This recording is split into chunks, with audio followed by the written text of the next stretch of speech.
that was fucking annoying. Oh, right. So, welcome to Dungeons and Dragons. I lost the footage for the first one because there was no desktop audio. So, Jason's gonna do a re-through when we get started. God, Jesus Christ. Ugh, Jesus. Okay, let's call everyone. Calling. Hello? Soon. Hi. Hi. Hi. All right. Does anyone know if I might call Igor? See how he's doing. Where is the bastard? All right. And let Jenna, me- the Oh! second map I have up is the capital. Since that's where the party's at right now in the capital. Wait. I'm What? getting caught up, Sam. Oh fuck. Sorry. So within the map of the capital, it's broken into 4 districts. The northern district is the military district. So you got some barracks. You got like the weapons cache. That is not an upside down cross. That is the sword. That can easily get confused. In the first session, the party spent some time training in the military district, just as new recruits. And then their first mission was to go in the political district in the south. In the political district, there's the temple in this bottom corner here. That is not an upside down sword. That is a cross.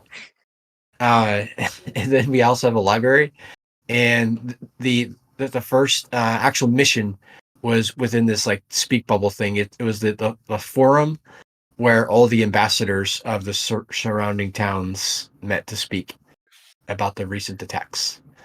The other 2 districts, the eastern one is the market district that has a lot of homes for the commoners, but also a couple of like a weapon shop, item shop, magic shop.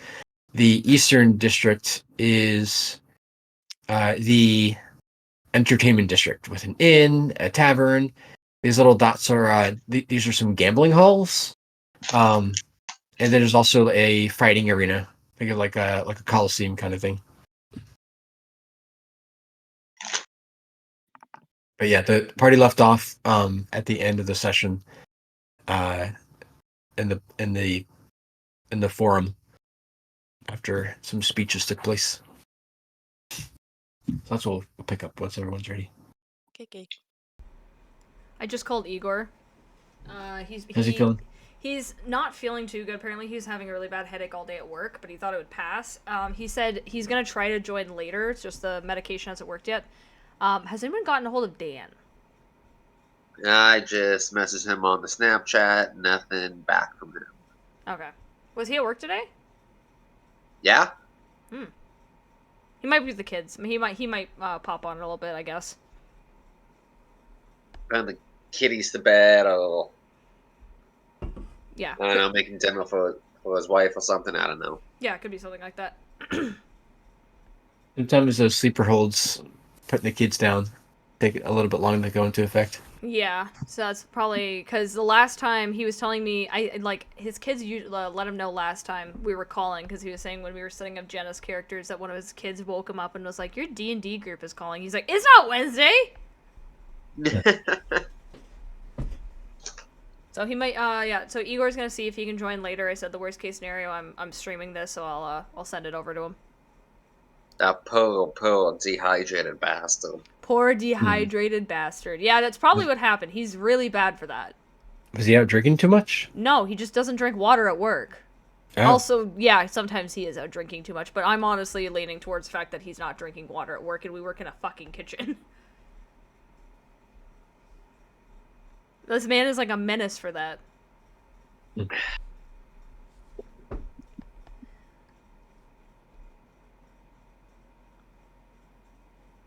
So how's things with everyone? You doing all right? You feeling well rested today, Sam? Shut the hell up. I don't even want to talk about that. Did he tell you guys what happened? Oh, instantly. Oh my god, Yep. I wasn't here! Bro, I was running late. I couldn't get my streaming working. Leave me alone. We were playing Baldur's Gate until late for like the last couple of days and doing stuff that was late. I literally was setting up... Okay, so like, here's the thing. I had to clean my house, so I cleaned my house. I got home a little bit early. My house wasn't even that bad, so it didn't take me that long. I was then setting up OBS to stream for a little before we played. I fell asleep on my fucking computer. I woke up to Will tapping me on the shoulder, and I had, like, my keys just, like, imprinted on the side of my face. What time Nice. did he wake you up?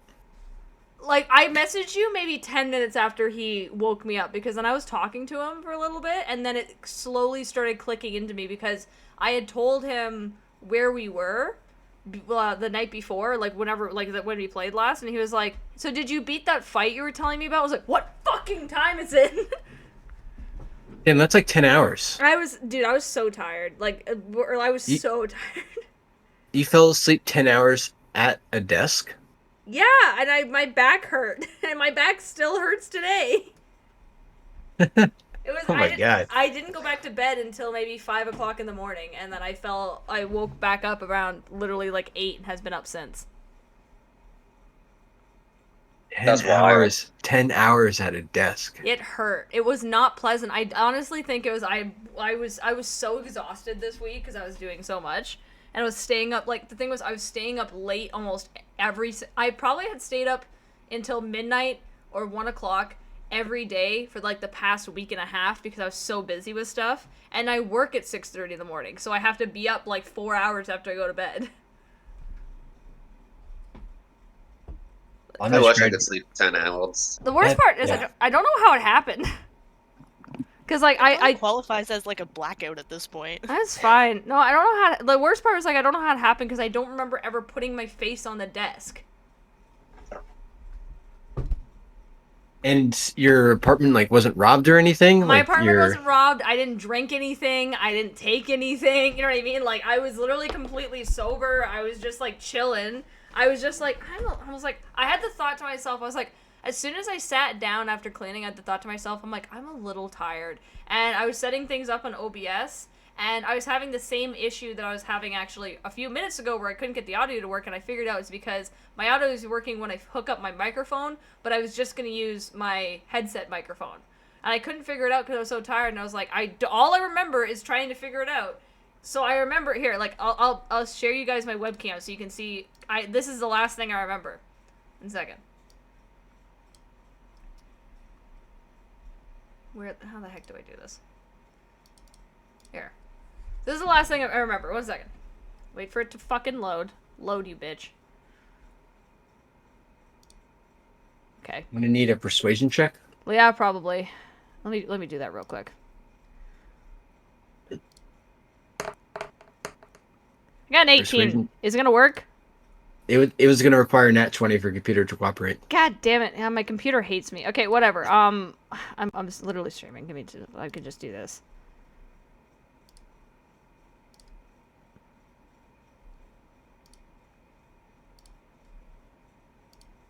Okay, so if you see me in the corner, wow, that's Inception. I literally just remember the last thing was going like this, like in this kind of direction, and then I woke up, and like this is what my keys look like, and my face is like here. And I was like, and this was on the floor. My microphone on the floor, scattered. Don't know how I didn't wake up. And I was like, what is happening? I was like, you ever see one of those things where it's like explosions or whatever? And all this, Have we ever seen an explosion? No, you know, Yes. in like, okay, you know, in like movies, and then they have the high pitched ringing in their ears. Like after, yeah. It was like that when I woke up.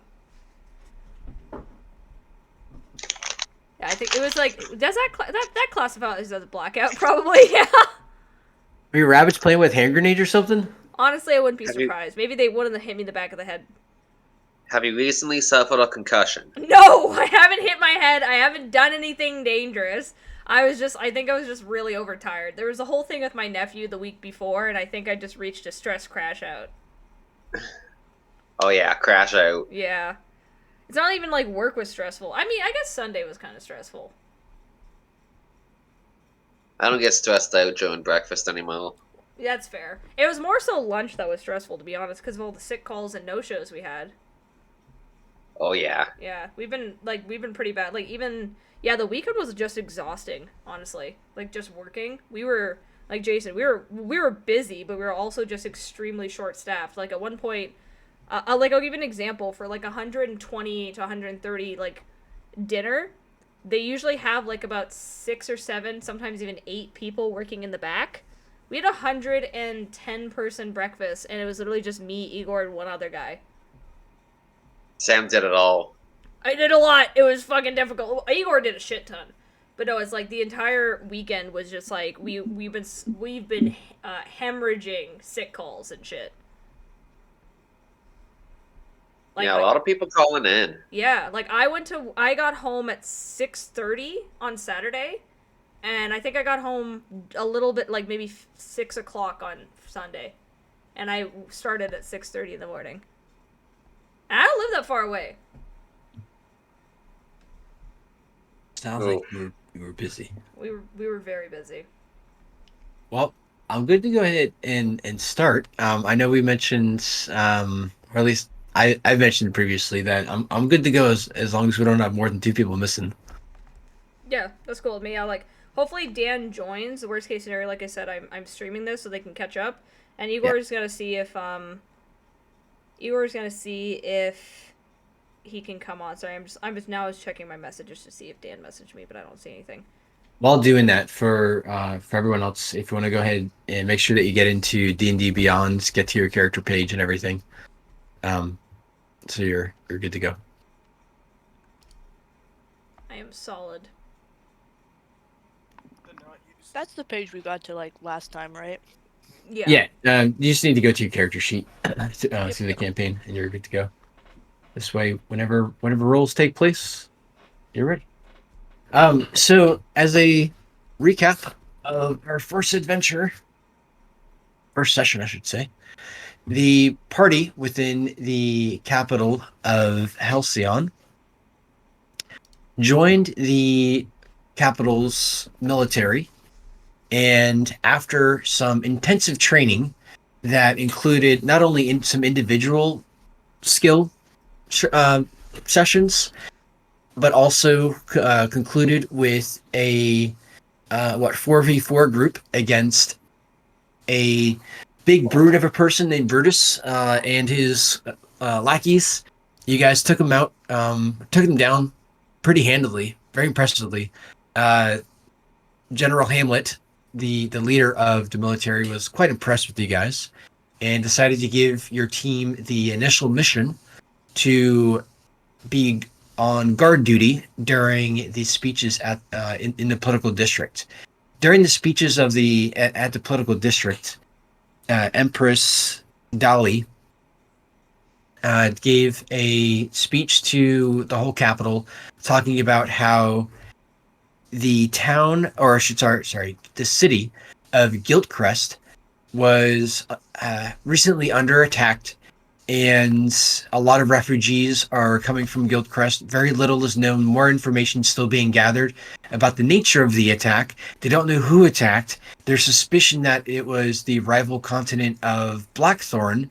But with that said, during this meeting at the capital, we not only had Empress Dali addressing the capital, but also ambassadors from the surrounding towns, but also an ambassador from Blackthorn. The ambassador from Blackthorn was doing 2 things. One, trying to state that they had nothing to do with the attacks, but they're willing to be allies, and they even gave peace offering gifts to Dali and all of the ambassadors. These peace offering gifts came in the form of various medallions. Giving a medallion to each ambassador, a medallion for the admiral of Anchorton, gave a split medallion to each of the ambassadors from the farming towns, gave a medallion to Dali herself, as well as a medallion to Princess Rena. Princess Rena being the daughter of the ambassador, or Empress. I'm sorry. The Rena is the daughter of Empress Dali, but also lives and is in charge of the southern town of Maplevine, which is what we named the southern town.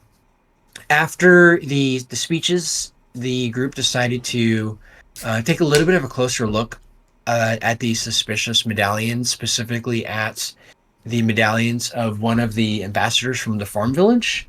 What do I have in my notes? Is which one you spoke to? You spoke to Hans, I think.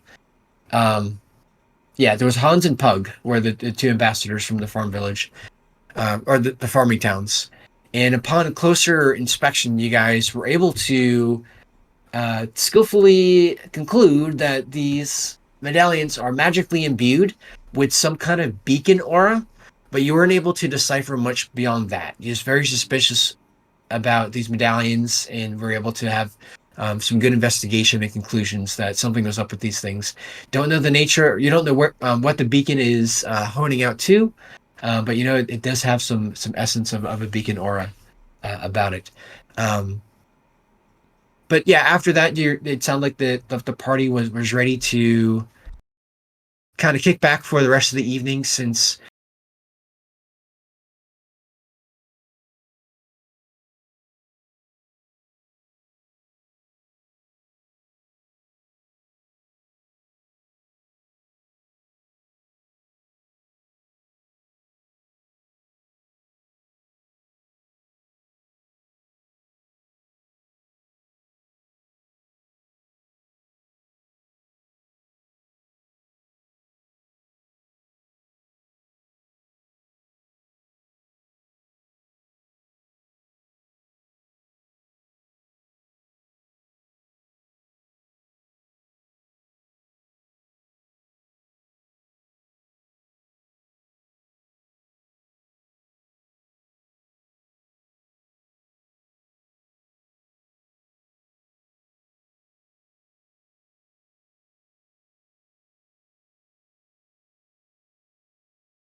Bradley, welcome back.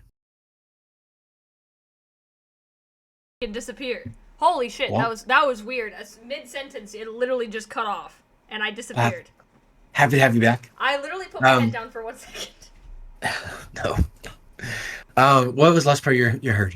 We were talking to Hans, and then you said after that you were literally in the middle of saying after that you guys were, I think, resting, and that cut off. I was saying that two of your group members, KL and Madwin, seemed quite fatigued, maybe a little bit bored from all of the political hubbub of speeches, and they have decided to go ahead and take rest at the military barracks, leaving Coitus and Melly here, I guess, getting ready to depart. You guys can choose what you guys want to do, but before you actually set off, you do see hurrying up to your group, potentially seeing this for the first time in your lives, but you see a Dragonborn approaching you. This Dragonborn also has some basic military garb as well, and up walks a Dragonborn to meet the group. This brings in Jenna. How do you want to address the group?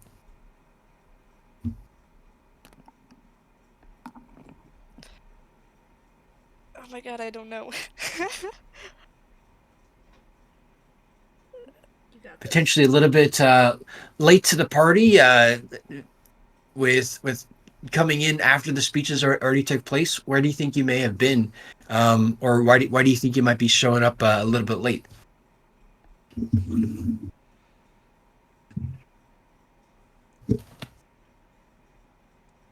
Or how does the rest of the party react to this Dragonborn strolling up? Oh, you look cool. Yeah, I'm gonna elbow Curtis and just kind of like nod, being like, "Look at that! I don't think I've ever seen a Dragonborn before. Where are you from?"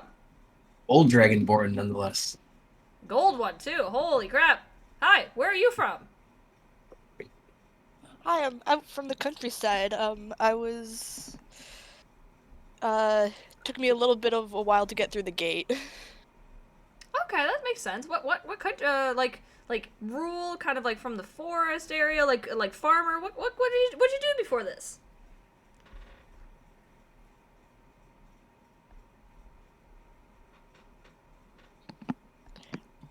I was just wandering around with my village. We just kind of roam. Ah, nomads. Ah. I kind of give Curtis like a look and kind of like elbow him a little bit. The nomadic lifestyle, eh? One someone can get used to. So what? I've only ever lived in the city, so it seems like an adventurous type of lifestyle. Mhm. So what brought you here?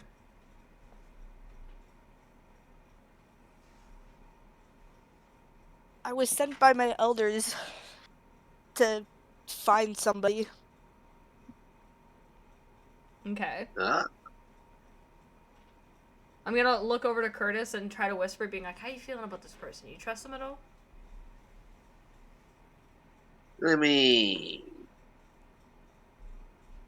we'll have to read a little bit into it, but I'm pretty sure since after the political rally here, we should go to the tavern and get some drinks and really like feel out the situation, you know?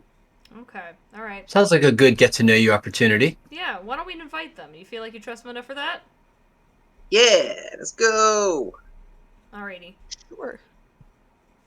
So it sounds like the party is ready to head on over to the tavern. Do you want to beeline it to the tavern, or looking across the entertainment district?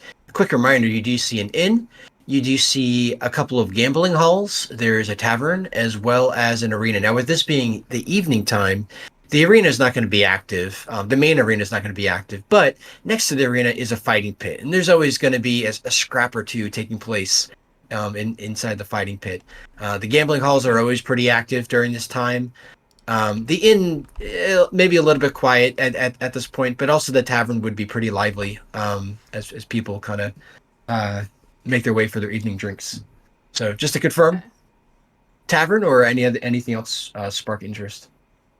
Well, Tavern. yeah, I was gonna say nothing else is too busy. Sounds good. So going into this relatively large tavern, because it is the main tavern of the capital. The name of the tavern you see above the tavern doors is called the Drunken Dragon. It's good old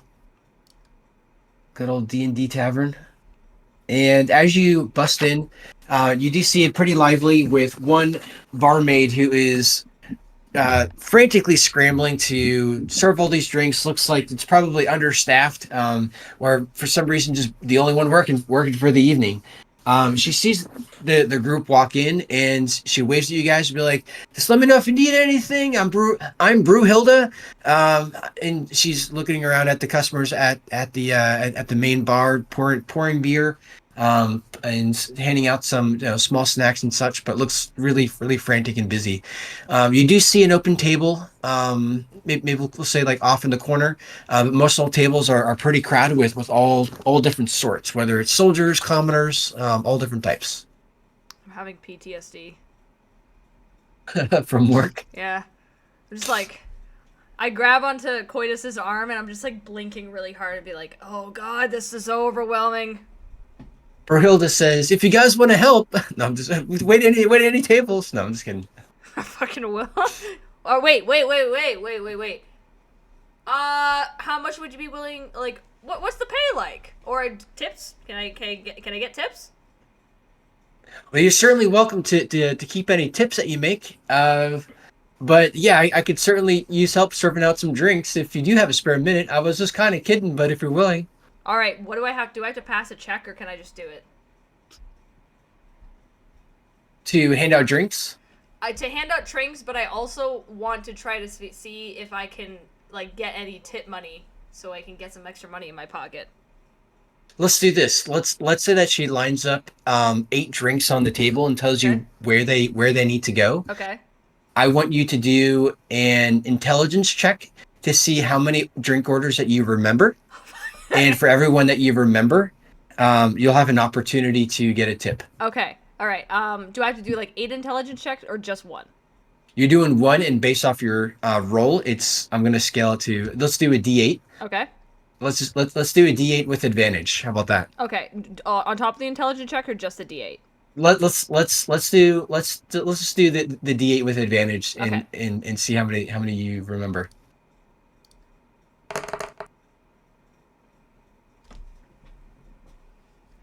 Oh, sorry, that's 2 at one time. Well, 1 second, let me do that one time. Sorry, I thought that would just roll 2 different ones, or are you just gonna count that as a 1 and a 6? Let's count that as a 1 and a 6. Okay. That's fine because Okay. it's two dice that were rolled. So as you're passing out these beers, most of these customers are pretty satisfied. Toss you a couple coin, and a few of the tables are a little bit confused, and it sounds like you probably had two of the orders mixed up. But nonetheless, they're trying to cut you some slack. It's pretty busy, but they are probably just looking over at Brewhilda, wondering where their drink orders are. But for getting 6 of them, let's say let me roll a die and say how much money you might be able to get from that.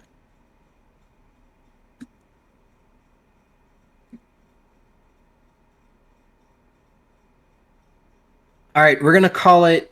You got 35 copper. I'm sorry, not copper, silver. You got 35 silver out of that. Hell yeah. Alright, so after I'm done helping out a little bit and I get the 35 silver, I join the table that Retro and Coitus are at. Perfect. I'm just drinking. Were you guys one of the orders that Melly was able to serve? Let's say that you guys have not had your order yet, and Brunhilde rushes over. Thank you, ma'am, very much for giving a helping hand with our bar at this time. Can I take your order? We have on special tonight some Good Barrel Ale. It is only a silver a drink tonight. Happy to take your order now, and I'll try to get it back as soon as you can. Would you guys be interested in any food or just drinks tonight? What do you have at this establishment for food?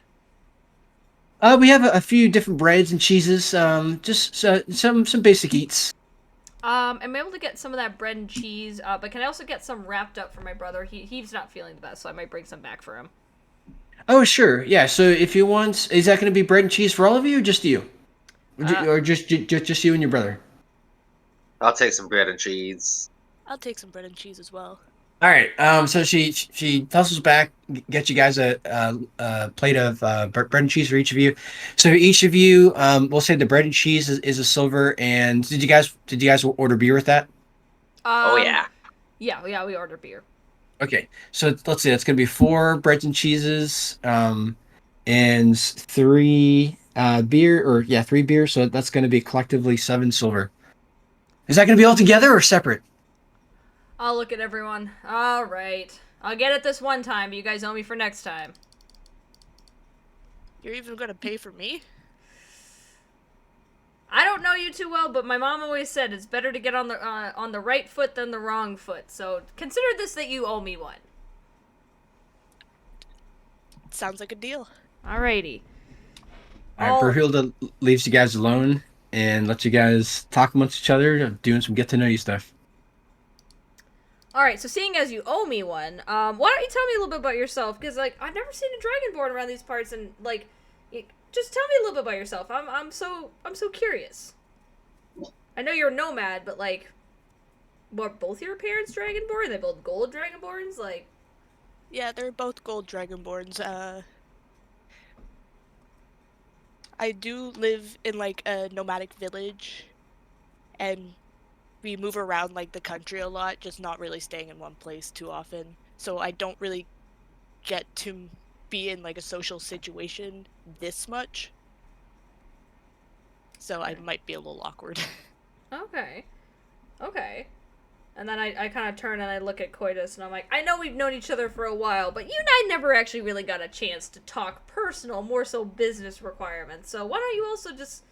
Let's have a little opening up session here, friends. My parents died when I was a kid. Jesus Christ. Alright. Oh my god. Okay. That is all right, and I remember now why I don't talk to you about personal issues now. All right, continue. The temple has taken me in, but I've also been living on the streets too, doing whatever I can to get by. Taught me how to do multiple skills, so I can be handy in a few aspects. So what I'm hearing is you have a particular set of skills, Yeah, one that make you a nightmare for certain people. definitely. Alrighty. Not a lot of people can get a handle on me. Is your middle Well, name? those skills are certainly good to have. What's your middle name? I'm very curious because, like, I know your last name is too, but I don't think you've ever told me your middle name. Oh, my middle name is Ron, Oh, Jesus. after my father. That's a lovely name. What about you? Do you have a middle name? I was really hoping it was going to be Danger. I That's was right. I was really trying to bring him there. I'm not gonna lie. I was trying really hard. What about you, Retro? Do you have a middle name, last name, anything to note?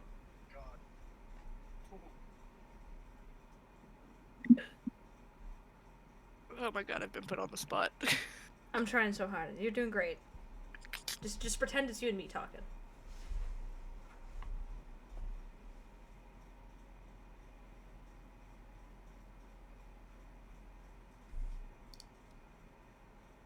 Generally Dragonborns from my village only have a first name and whatever color of Dragonborn that we are. So your name is Retro Gold? Yes. Alright, bet. Most dragons were banned of having middle names for too many of them being called D's.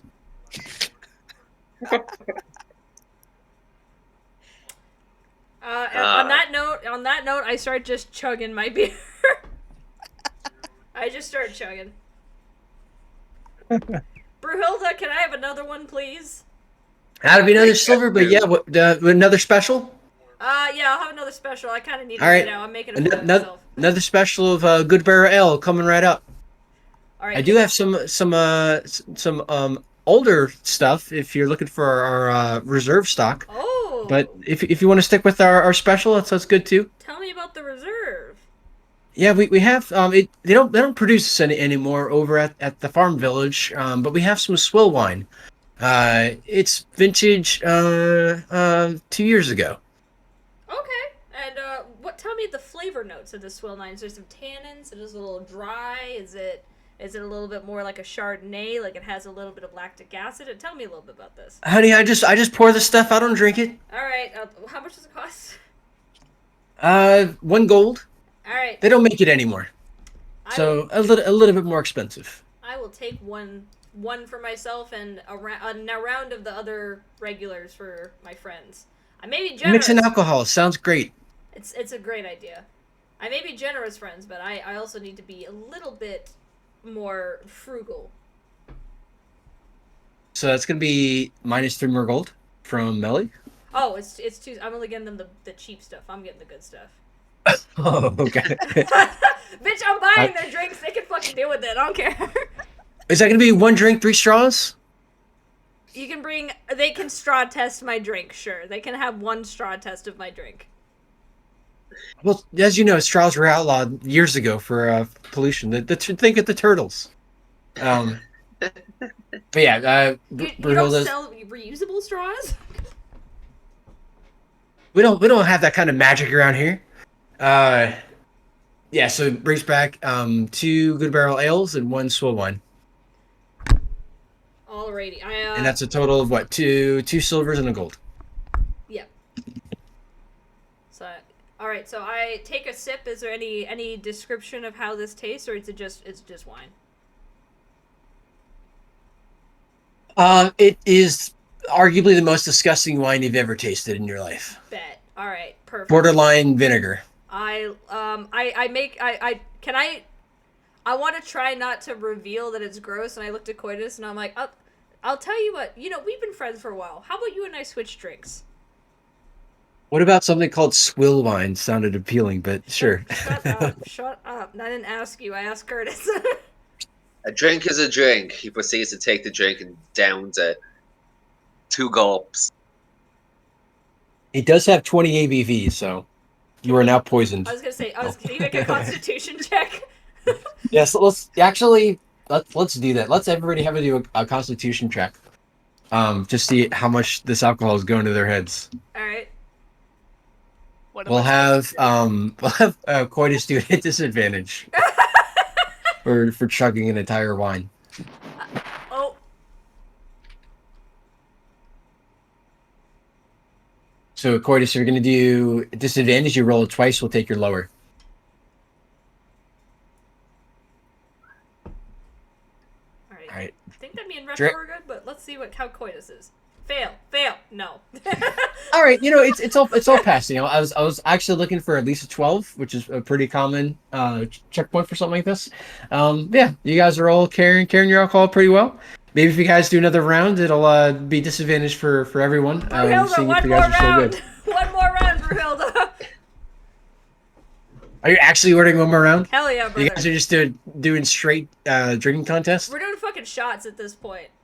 So you actually catch you do catch the attention of a commoner at a nearby table, and looks at you guys and like, are you guys up for a drinking contest? I'm fucking down. Let's I go. see you guys. I see you guys are putting those back pretty easily. I will do it. Loser pays for the drinks. This isn't my first rodeo. 100%. I don't drink very often. Like, Curtis is already shit-faced. Let's fucking go. But if y'all are down, I'll join. I'll do it. Okay, sir. What are the rules?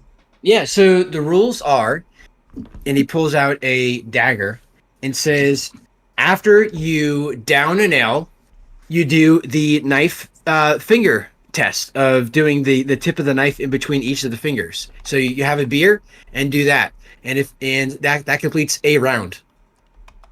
And if you cut a finger or if you can't finish your beer, you're out. You're fucked in the head. I like it.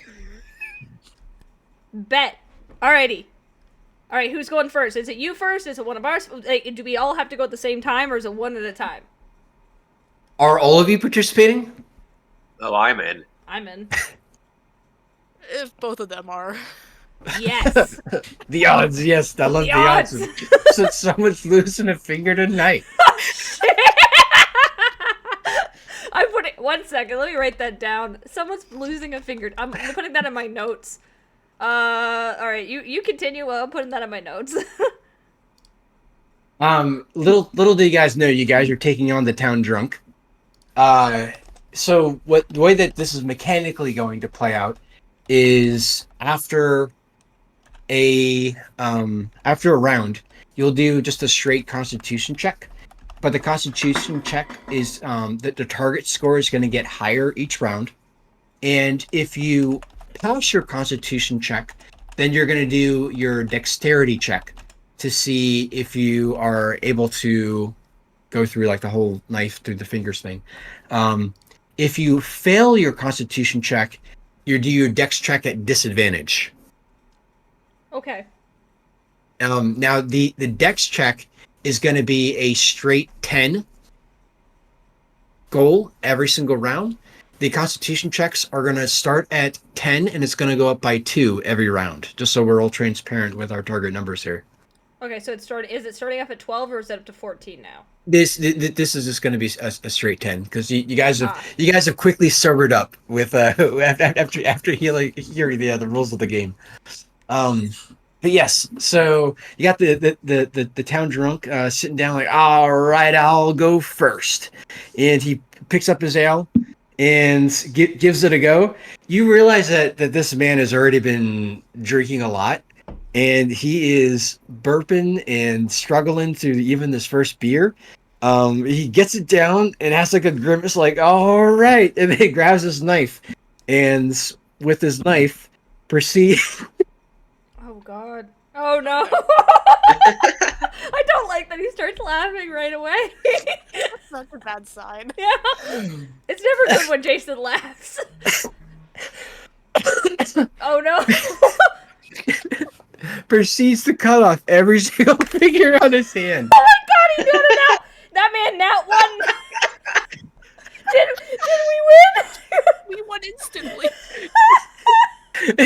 knocks on It on just- this guy. He slips out of his chair and just falls over. He's just writhing in pain. What do we win? Look, he's saying, "All right, now your turn." Oh my god! Wait, what? But you lost. What happened? All right. Now, if he only loses if everybody goes out, he's got a second hand. He's fine. Oh my god. Okay. All right. So I'm doing Constitution. Is that what I'm All right. You're going first. Okay. All right. And I rolled two nat ones. oh my god, that's so fun. I was like, whenever Jason's laughing like that, you know it's not good. It's like it's either really bad for us, or it's really bad for him. All right, so I'm doing Constitution first, right? Yes, with target of 10. All right, I got a 16. Okay, so you roll normally for your dex check. Oh my god, I'm crying. Oh shit, I got a 5. Okay, with a 5, we'll say that you're not used to doing these kind of dexterity skills. Now you can drink with the best of them, Okay. but you do nick a finger, Okay. drawing some blood. You don't lose a finger, but you definitely nicked a finger. Okay. Oh shit.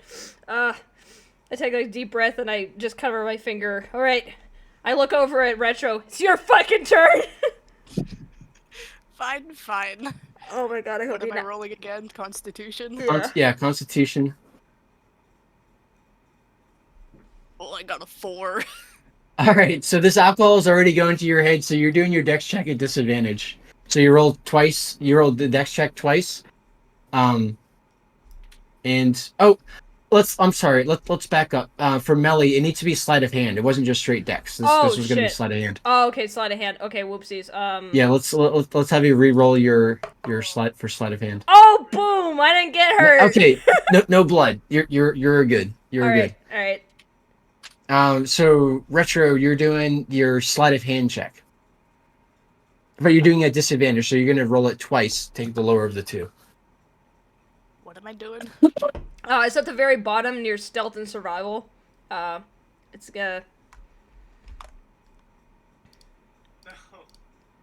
Here, 1 second. Yeah, what do I do? So you gotta do your sleight of hand. So you're gonna press the number next to sleight of hand like we did that one time. So here, Yeah. Here, I'm just gonna put live on my screen so you can see. Can you see my You, screen? you got it. So you got a 17 for your first one, and let's do it one more time. Because with it being disadvantaged, take the lower of the two. 5. Fine. Okay, so you're the one that nicks the finger. Hey. All right. So Retro is out for drawing blood on herself, and Coitus, you're your last one up. So Constitution I check. didn't lose a finger. All right. Oh, we got it. Passes. All right. So a normal sleight of hand check. 17. Nice. So not even close. Definitely have played this game before. So yeah, the drunkard on the ground is looking up at Melly and Coitus and goes, "All right, it looks like you guys win. I'll pay for this this round of drinks," and kind of like just barrel rolls over to the bar, just holding his hand. Did we kill him? No, he's just got a bloody hand because he chopped his fingers off. Okay. I put my hand up to Curtis, Coitus, and I'm like, he doesn't have any, but give me a high five. Oh yeah. Oh yeah, buddy. Okay, can we do a performance check to see if we get like a crisp high five? So Coitus picks up the 5 fingers that are on the table Oh, and hell uses yeah. that for his high five with you. Hell yeah, brother. All right, perfect. Oh yeah. Okay. Coitus is just like he's stirring his drink with one of the fingers. Like, ah, yes. Oh yeah. Oh, that's so gross. Is there? That sounds like something you do though. Am I able to surveil the tavern like in a perception check or something to see if there's anyone else of note? Anyone else of note? You see maybe a couple of soldiers, like nobody that you like. You don't see birders because you don't see the ambassadors of note. It's thank you to the people that you've seen before. You don't see anyone that you previously interacted with at the military district. You don't see any of the ambassadors there. It's mostly just common folk. as far as who stands out, again, you have Brewhilda kind of stressing out, but yeah, this was mostly just going to be a get to know you moment with an opportunity of potentially falling into a drinking game, which you guys passed. Hell yeah. We won. Alright, did you guys want to keep drinking or maybe head off to bed? Maybe take a walk and see if there's anything we find? I kind of feel bad for the town junk. Maybe we should walk him to the temple to get bandaged up. Yeah, that's probably a good idea. Okay, let's go over to him, see if we... why don't you carry him? I'll carry the fingers. Alright, sounds good. Alrighty. You want to come with us? Proceeds to walk up to the junk. I told you I lost already. Leave me alone. We're just gonna take you to the temple and get you patched up, though, buddy. I don't know if that's gonna work out. They've already sewn these fingers back to my hand so many times. I can't really afford it with my healthcare anymore. Why don't we go see how That's much okay. it is? I got you covered. I got some connections with those guys. Upon a closer look at these fingers, you do notice like some broken stitches at the base of each one, as if he's lost this game many times before.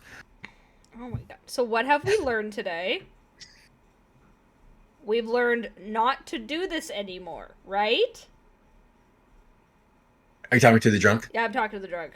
He's already passed out of sleep. Okay, sick. Alrighty. Oh, wait. Wait, 1 second. Hold on. Do I have anything? Oh, if I have oil... 1 second. Is there anything in my inventory that I can use to draw on his face? Draw on his face. Maybe his bloody finger? I take some of his blood and I make him like a mustache on his face. Alright, let's go. You get the shoulders, I get the feet. Yeah, I got the fingers. You guys do that. I got a negative. Yeah. I got a negative the one to strength. shoulders. Yeah. Are you actually bringing him to the temple? You can definitely do if you want to. Yeah.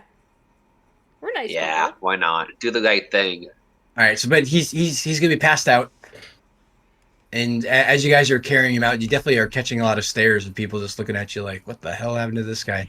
Others are looking at him like, and noticing who you're actually carrying out. Like, "Oh, yeah, that makes sense. This checks out." That checks out. Yep.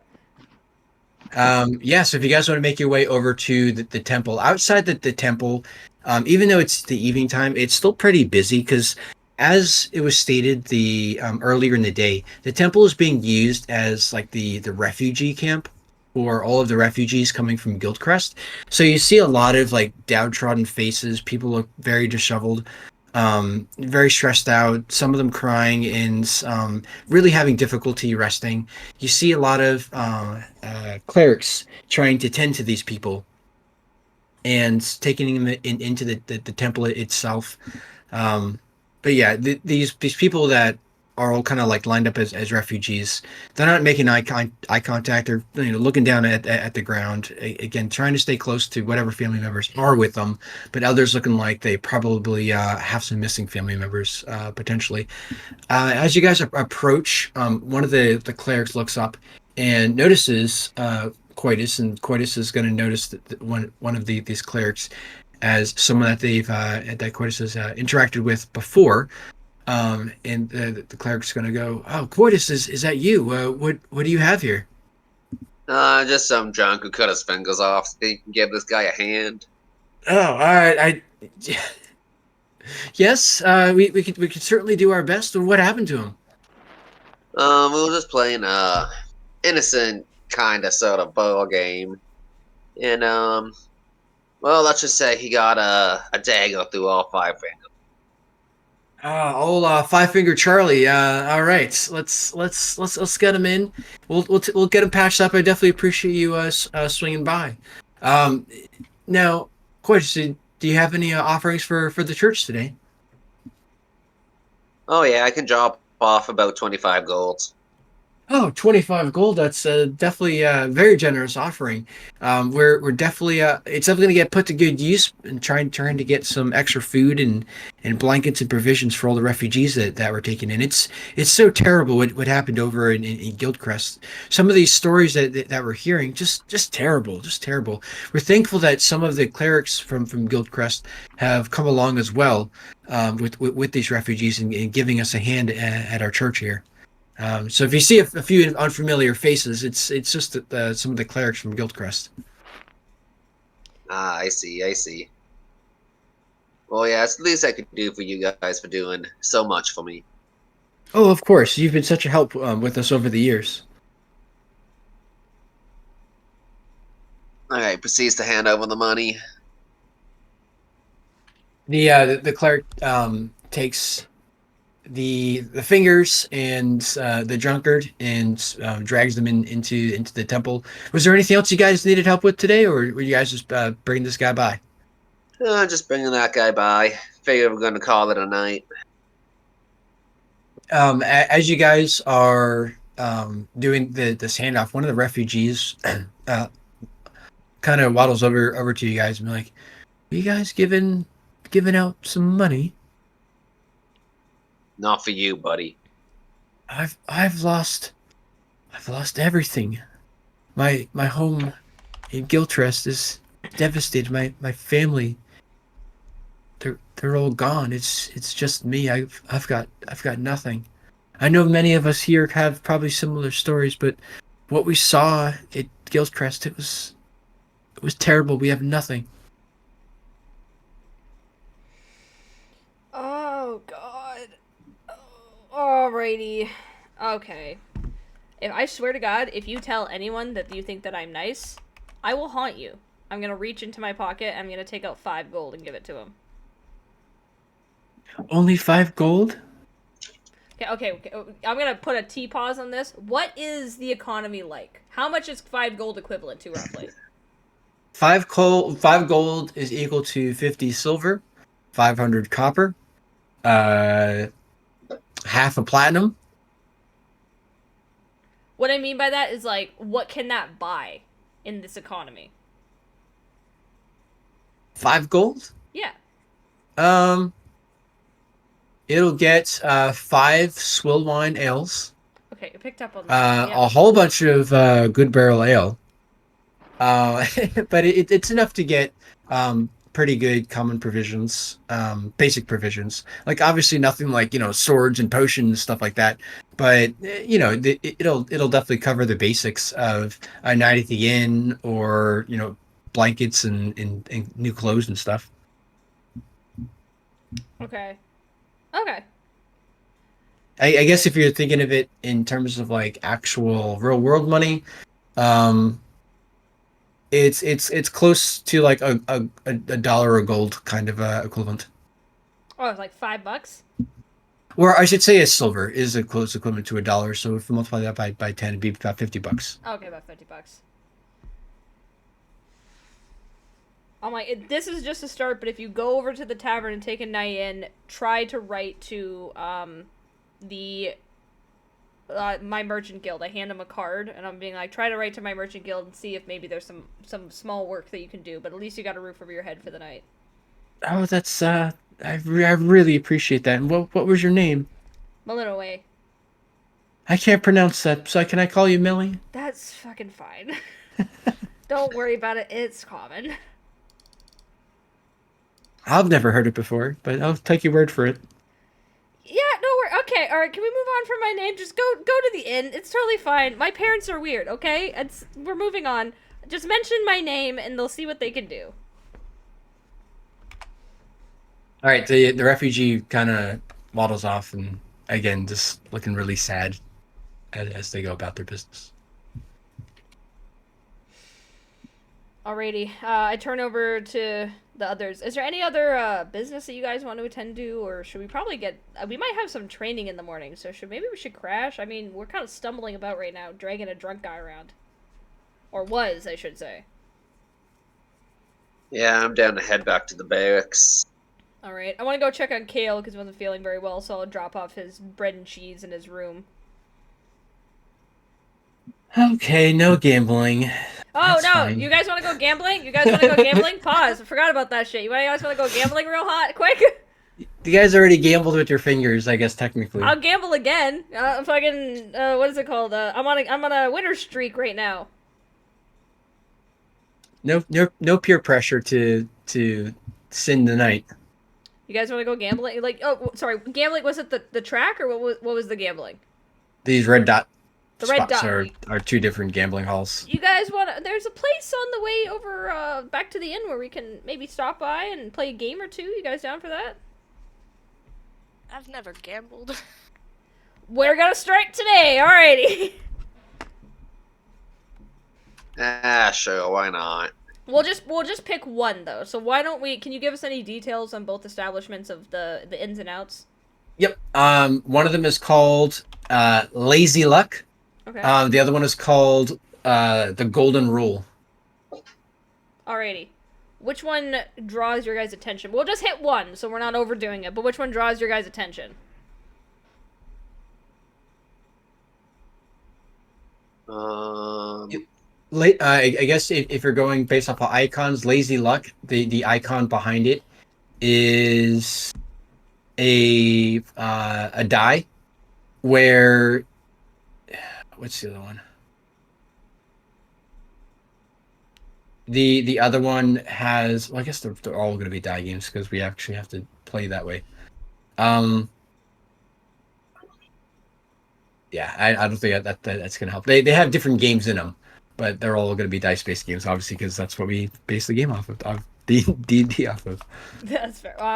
Just different types of die games. My mom always said that the golden rule rules all. Do you guys want to try there? Yeah, sure. Why not? Plus, we have a gold dragonborn, so that kind of fits. I'm not really sure I'll bring you luck, but I'll try. All right. Well, it's better than nothing. All right. So, which one on the map is golden rule? The one that's parallel to the ground or perpendicular to the ground? Oh, the golden rule is the bigger one. Bigger one. We're going to the bigger one. Okay. So going into the golden rule, it's a little bit smoky. You got definitely a couple of soldiers. I should say more soldiers are here, kind of spending their fat military paychecks that they're getting. Did you guys collect your gold from the last mission? How much gold were I don't remember. Think so.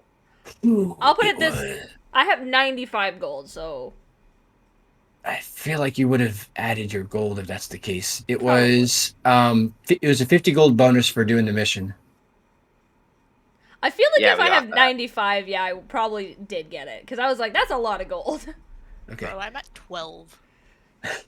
You'll so I didn't explain this the other day. So being in the military, it's 50 gold a mission and 25 gold a day. So your salary is 25 gold a day, but you get the 50 gold bonus per mission. So you'll I don't know if catch up is the right word, but you'll definitely get a stream of gold coming into you. You're not that far behind. Also, I think we started off with a little bit more because of our backgrounds. Different backgrounds will definitely have different starting amounts for gold. Druids notoriously start off with really low amounts of gold. Just for an example. Okay, so if you guys are going into the golden rule, as you guys are walking in, you do hear a familiar voice kind of yelling from the back of the gambling hall. Oh, boys, this is my lucky day today. And it's Brutus's voice with his lackeys all around one of the gambling tables. You do see another open table as well to play at. You can choose to go to the open table. You can choose to go to Brutus's table, or just look around and observe a little bit, or what do you want to do? We can go over to Bruce's table. I'll be back in just one moment, okay? Mhm. Alright. We can go over. I'm cool with going over Bruce's table. I'll be back in like two seconds. Okay. Yeah, let's instigate this guy a little bit. So you walk over and notice that that Brutus is playing a game called High Rollers. So with this game of High Rollers, it is the player, and Brutus is the player at this point, going against the dealer. And the dealer, you see a little name tag is called Vega Lumina is the name of this game master, this quote dealer, and it's just whoever rolls higher wins what's the pot. Now, actually, I'm sorry. Let me also explain with this game. There can be as many people ante as they want. Um, and whoever so think of it like a hand of poker, but because you can have multiple people putting antes into the pot, and whoever has the highest roll wins. And certain tables, the ante is 1 silver. Other tables it's 1 gold. Other tables is 5. Other tables is 10. So it's 1 silver, 1 gold, 5 gold, 10 gold are the different ante tables. Virtus is playing at a 5 gold table, and as you are observing, each time that he's going to roll, he's got this die in his hand that he is giving like a little blow into his hand, rolling in every single round. He's getting the highest possible roll. These are D6s, so every single roll he's getting a D6. And whenever there's a tie, they do a tiebreaker. It's nothing but sixes. He's getting 6, 6, 6, and 6 and 6 and 6. Every single roll. And he's just like, looking around saying how awesome he is, and he's raking in all this extra money from it. If the group wants to all do a perception check at anything else you might observe of what's happening here. Oh, This guy's I definitely perceive cheating. nothing. I perceive nothing. Oh Okay. my God! Curtis perceives everything.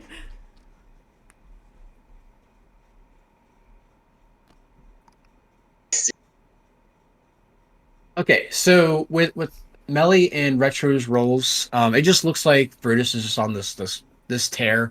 Nothing really stands out of any foul play that's happening here. Just it's on this incredibly lucky streak. Looking around, it doesn't look like anybody's kind of rigging anything for him or whatever. Or like the dealer's like genuinely looking very confused, like the dealer's going to lose their job for continuously losing like this. Now, Coitus, on the other hand, notices that there's something off with this die. Because whenever Virtus has it a little more revealed in his hand, he notices that all the numbers are 6 on every side of the die. But when he gives it a roll, when it stops moving, the only side that shows 6 is the top side. Enchanted die. Huh. It's a magic dice. Who are you telling this to? It's a Melly. Is it? How are you so sure?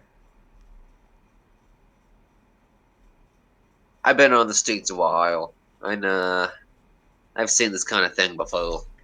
Alrighty. How you want to approach this? Maybe we should just move on to another table. We don't want to egg on this guy too bad. That's fair. Yeah, you've kind We of. might be pissed off that we beat his ass earlier. Yeah. I mean, I would love to beat his ass again, but if he's cheating, that takes the fun out of it. So, what table do you think you want to go to? There's a 1 silver table, a 1 gold table, a 5 gold table, and a 10 gold table, as far as what the antes are.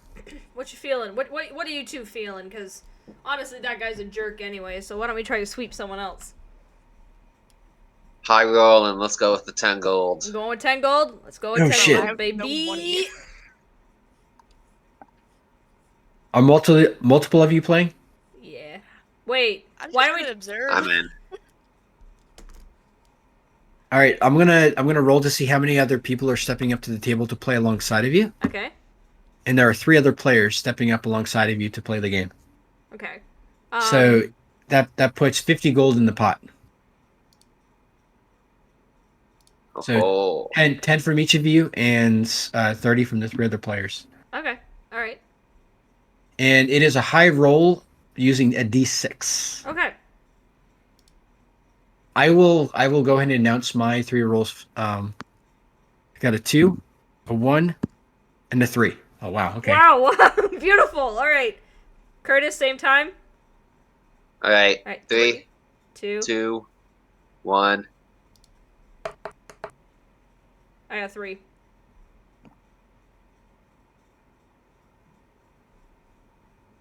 Oh, Motherfucker! Coitus is the trick die. Motherfucker!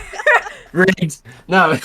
Perfect. So yeah, the game master pushes over the 50 gold over to Coitus. I'm like, very very good, sir. Very good. You care to play again?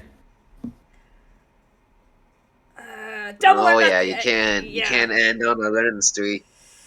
I'll try one more time. All right. So stepping up to the table is going to be one other player this time. Fucker. So there's going to be 30 in the pot, 10 from each of you, and 10 more from the other player. The one other player rolls a 2. All right. Ready, Curtis? Yep. 3, 2, 1. Oh. Oh, god damn it. How'd he beat both of us? So the other player goes, "Oh, it's my lucky day. This is fantastic." You guys look up, and it was the actually the refugee that you had given gold to earlier. All right. I can't. Oh, okay. Alrighty. Like, oh, it's you guys. And then he grabs the gold and shuffles away. Oh, all right, sir. I offered you a job. You could have been a little nicer with that. No, he's gone. He ran out. Yeah, I know. I'm speaking to air right now. I'm being He just took sarcastic. your money and wants to gamble with it. I'm being sarcastic. That's okay. Great on him. Fucking rude. All right. Great on that guy. Still mad about it, however. Alrighty. I'm gonna look over to Retro. How would I go to a table with you that's a little bit less? Sure. So there's a 1 silver table and a 1 gold table as the cheaper ones. What are you thinking about?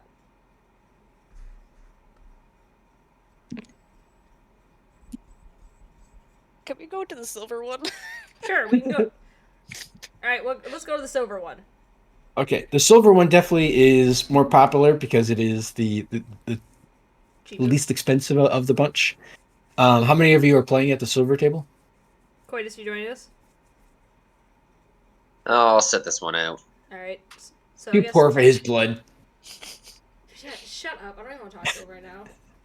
Can I? Okay, Alright, so I'm gonna common sign language him. Fuck you. I feel like that's just the middle finger, right? Yeah. That's pretty universal. Yeah, it's okay. I'm gonna universal sign language him. Fuck you. My apologies, sir, for the incorrect knowledge.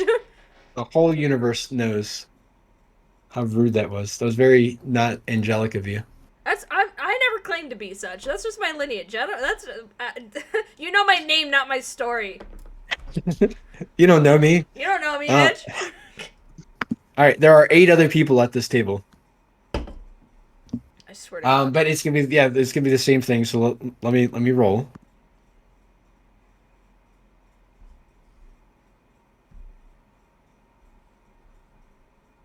All right, 1 player got a 6.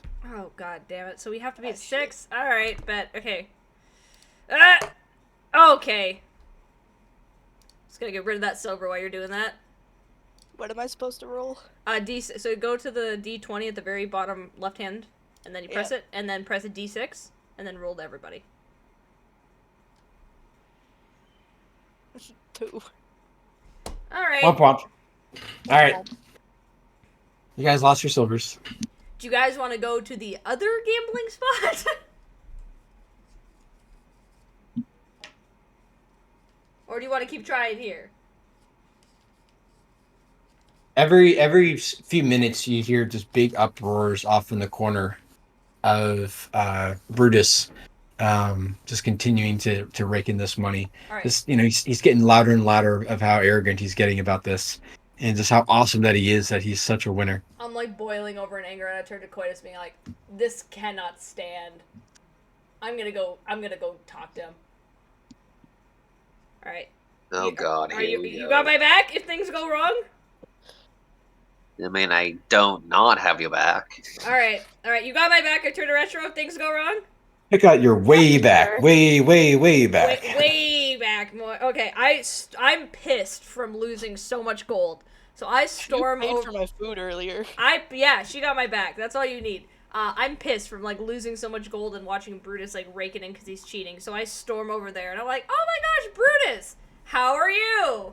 Ah, you losers! Look at you, bunch of suckers. How much did you guys lose tonight? Well, probably less than how you lost your dignity today when I beat your ass. I was taking it easy on you guys. I wasn't trying to embarrass you or anything, but I can recognize you guys are first timers. I was just going easy on you. Really? Like you're going easy on everyone else right now? Because the thing Oh, that this is a real moneymaker I have going right now. Oh, really? Can I see your dice for a second, perhaps? Why? You trying to jam my spot here? No, I'm pretty sure that you're a cheating asshole. Oh, what are you talking about? He's looking a little bit red in the face and flustered. What are you calling Brutus a cheat? Brutus is not a cheat. Brutus is a winner. Do you know what the statistical probability of you rolling all those sixes are? I'll tell you, it's infinitesimally low. And No, it's as perfect as I am. And as you can see, you can talk to everyone who's here. My luck is shit. So if I roll a 6, that proves to you that you are cheating. All right, go and try to roll a 6. Are you... Like he's not handing over his die, he's just like looking at you just to pick up another die. No, give me your die. Can I do an intimidation? I'm not handing over this die. If you don't fucking hand me that die, I'm gonna tell everyone here that how you're cheating, and everyone who just lost money to you is going to force you to roll that die until you prove otherwise. So either give me your die now, or I'm gonna. Sorry, go. While you're berating him, he puts his hand in his pocket. It's like, all right, fine, and hands you a die. I'm looking. Coitus, is this the right die? Do I need to do a perception check? Or It's very obvious. It's very obvious to you. This just looks like a normal die. No, he's bullshitting. He's hiding the other one in his pocket. Empty your pockets in front of me right now. Excuse me, I don't believe I'm gonna do such a thing. If you're such a perfect man, empty your fucking pockets! Oh, you're ruining my night. I'm just gonna go to bed. I'm gonna grab his arm. I'm so mad right now. Empty your pockets or else. Do a strength check. Strength check? I'm gonna die. Alright, I'm dead. A 6. Yeah, you can either let go or you're getting dragged along with him. Can I do like some sort of intimidation check or something like that? Or performance? You could try. Performance check to who? Specifically Brutus? I was gonna turn to the crowd and say, this guy's cheating out of all of his winning. He's using a die that always rolls 6. Are you gonna let him leave? Alright, just because they've all been seeing Brutus win and are kind of over his arrogance, let's do it at advantage, but you can do a performance check. Alright, come on. Alright, we'll take the 18. The crowd starts mumbling and looking at Brutus and giving him questionable eyes, like, is this guy actually been a cheat this whole time? The game master actually walks over and says, "Sir, if you've been a cheat, you know that's illegal, right?" And Brutus is looking at you guys like, I don't want to get kicked out of the military or anything because I can't be arrested for anything. This is outstanding. No, this is a bad accusation. Well, if you're such a perfect man, then you won't be so scared about turning your pockets inside out. I'll tell you what. Can I hand him the dice, the regular dice? Sure. You roll a 6 on that, I'll leave you alone. How about I'll do one roll off with you, and if I win, I just leave. If you win, I'll still leave, but I'll give you 50 gold. How about that? Fine. I'm fucking broke right now.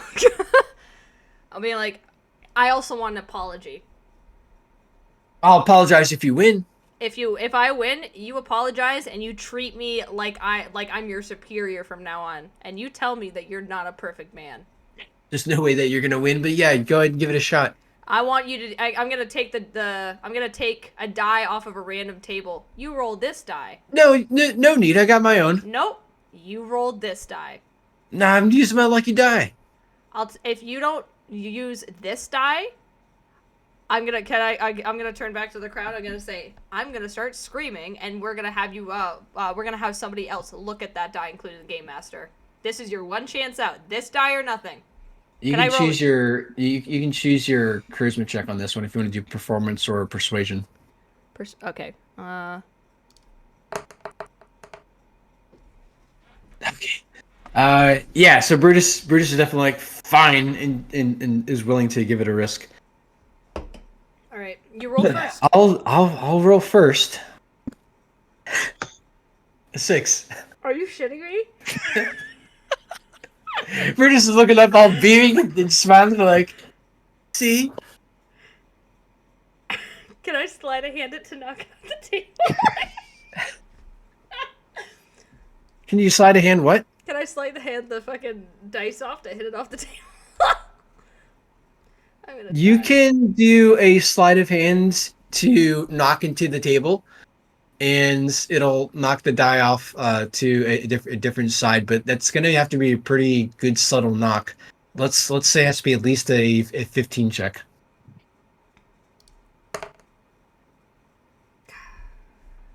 So All right, you just end up having a bruised thigh. checks out. All right. Oh my god! Oh, well, we're gonna have to check your die, young lady. All right, I'll double or nothing. 100. You give me 100 gold, and if not, if I lose, I kiss your feet. I still haven't washed my feet from our battle earlier. Well, I'm about to sweep them off you right now. Okay. All right.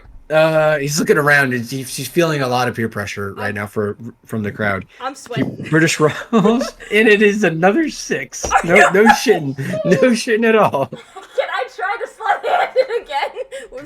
Sure, you can certainly try. Again, a 15 difficulty check. Oh, bad. All right, can I just bruise Nope. my other thigh? Now you have 2 bruised thighs. All right, bruh. I hate myself. Brutus sweeps up this other die and just tosses it on the other side of the room to get this shitty die out of here. And he looks over at his lackey. He's like, "We're out of here," and just kind of like storms off. Like, I've had enough of you guys' bullshit. I've had enough of my own bullshit. What are the chances? Coitus, do a perception check again. Alrighty. Hell yeah. All I right. was gonna have this be a really difficult one to hit, and you nailed it. Brutus threw the wrong die. Out of frustration. Go get that shit. Also, I'm so Can I sorry pick if it I'm up? cutting anyone else off because I'm so excited about this. But yeah, Brutus is left. But Coitus, you notice that he angrily threw the wrong die. Out of just being flustered and frustrated. Nobody else really pays any mind to it though. I'm just on the floor with like my hands in my head, being like, "You fucking stupid."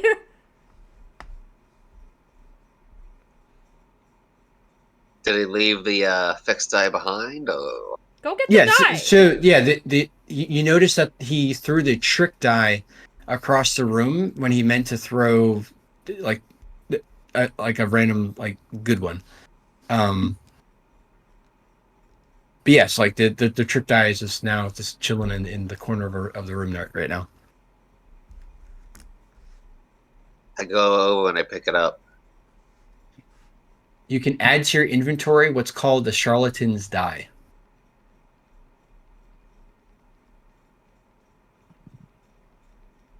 What does a charlatan's die do?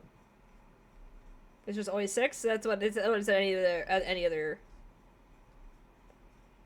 Charlatan's die. Whenever you roll a 6-sided die, you control what number it rolls. Ayo. Alright, I'm just kind of like collapsed on the floor, just like deep breathing and like, I should say collapsed, I'm like squatting and like holding like my nose in my face, like I'm like, oh my god, oh god. I'm just gently patting you on the head. Oh my god, oh I gotta kiss his feet, I'm gonna fucking kill somebody.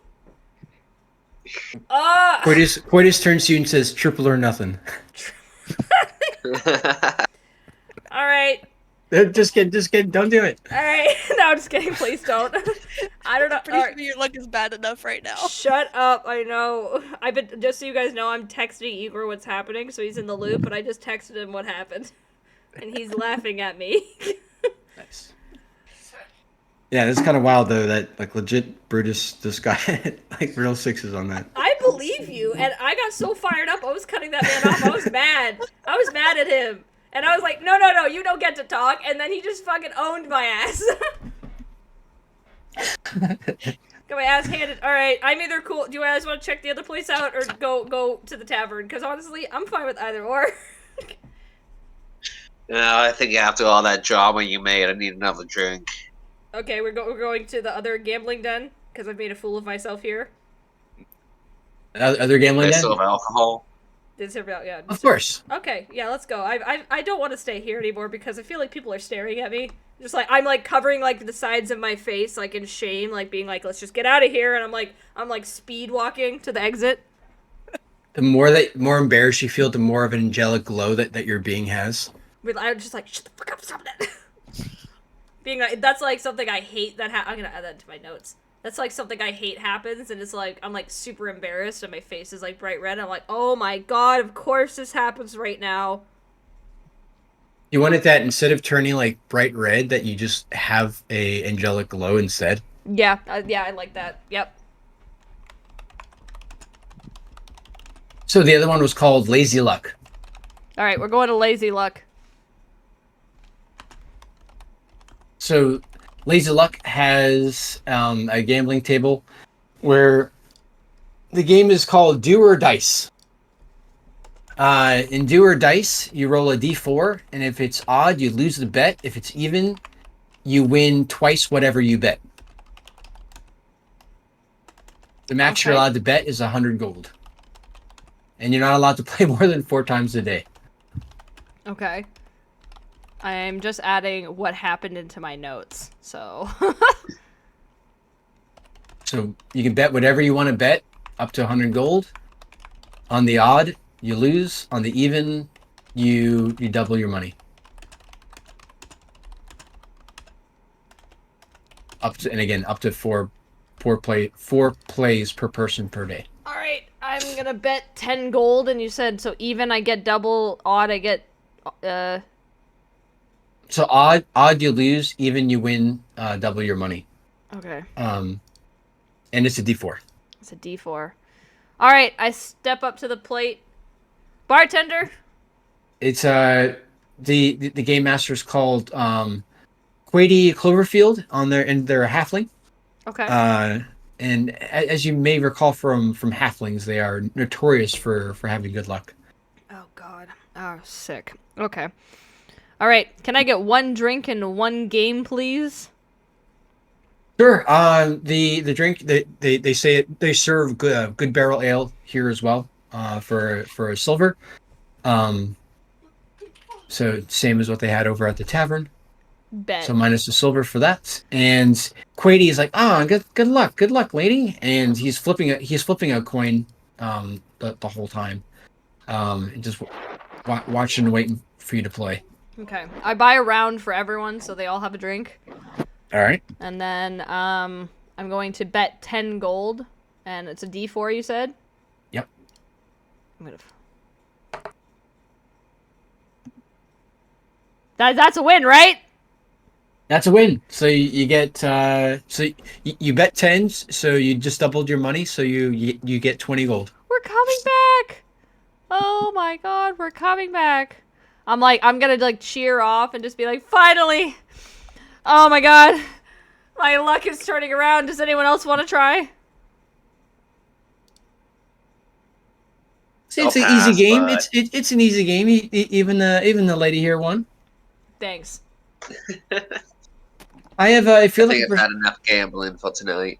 if in looking over at Melly, if you're looking for a little bit more of a dangerous game, and since you're so good at that one, I got this one with my coin here. If you want to give it a try.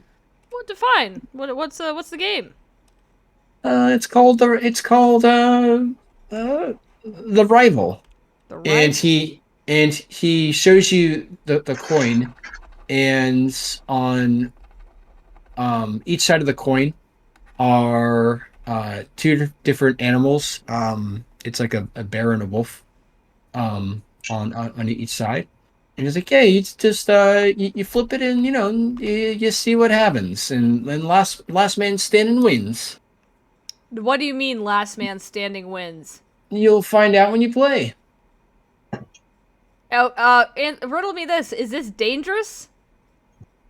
Looking around. It doesn't have to be. What do you mean?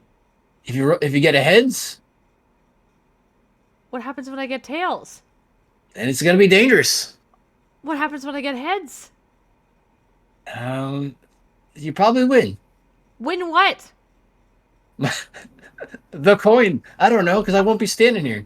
Oh, okay, sure. I'll try one time, I guess. Oh my god, why am I doing this? I said that out loud, just so you're aware. Like that's in character. All right, he flips you the coin. Give it a flip. What do I have to roll? The coin. It's Yeah, what? Thanks, dude. We'll say that I guess same logic of an even would be heads and odds would be tails. Okay.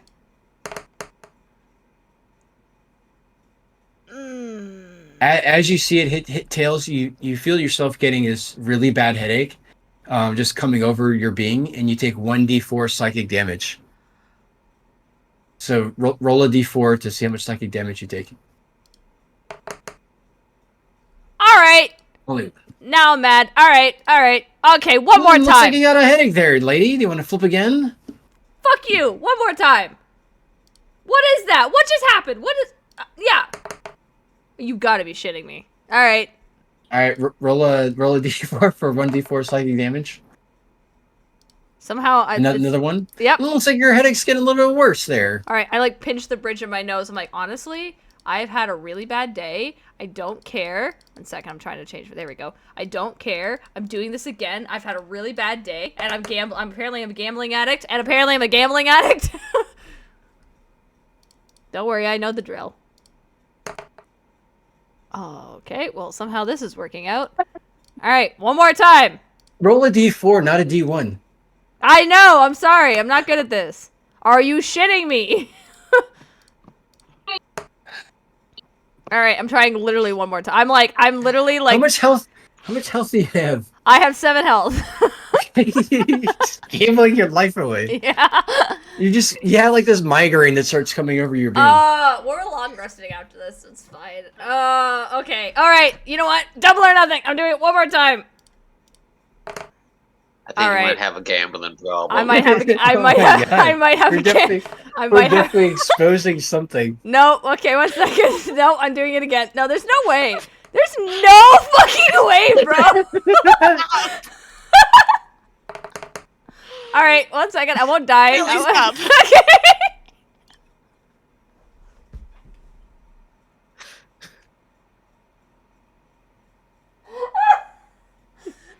What is you know you're gonna have to just try this one time and win on your first try, Bro, right? no, I'm trying one more time. I got 5 health. I can't die. Oh my god. I got an even number. Let's go. See, most gamblers actually lose because I was quit before they win.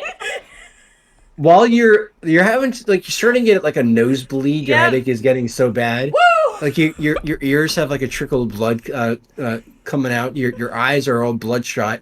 But you finally get a flip on heads, and this smug look on this little halfling just like drops. I'm like, oh, I want you to roll 2d4. Oh no. Oh, is he gonna? Oh fuck yeah. Oh god, yeah. Please tell me he's gonna hurt. Okay, well of course I rolled a 1. That checks out.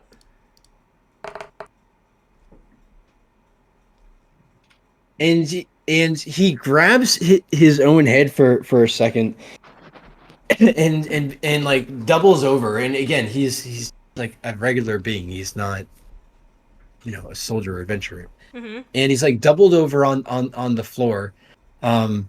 You do notice that his attention is kind of taken away a little bit. Mm-hmm. He's not looking at this coin at this point. He's trying to like check his own self. Okay, am I able to try to pocket And it? you can try sleight of hands if you want to try to do that. But you notice that this is a moment where he's feeling quite distracted. So it'd be sleight of hand.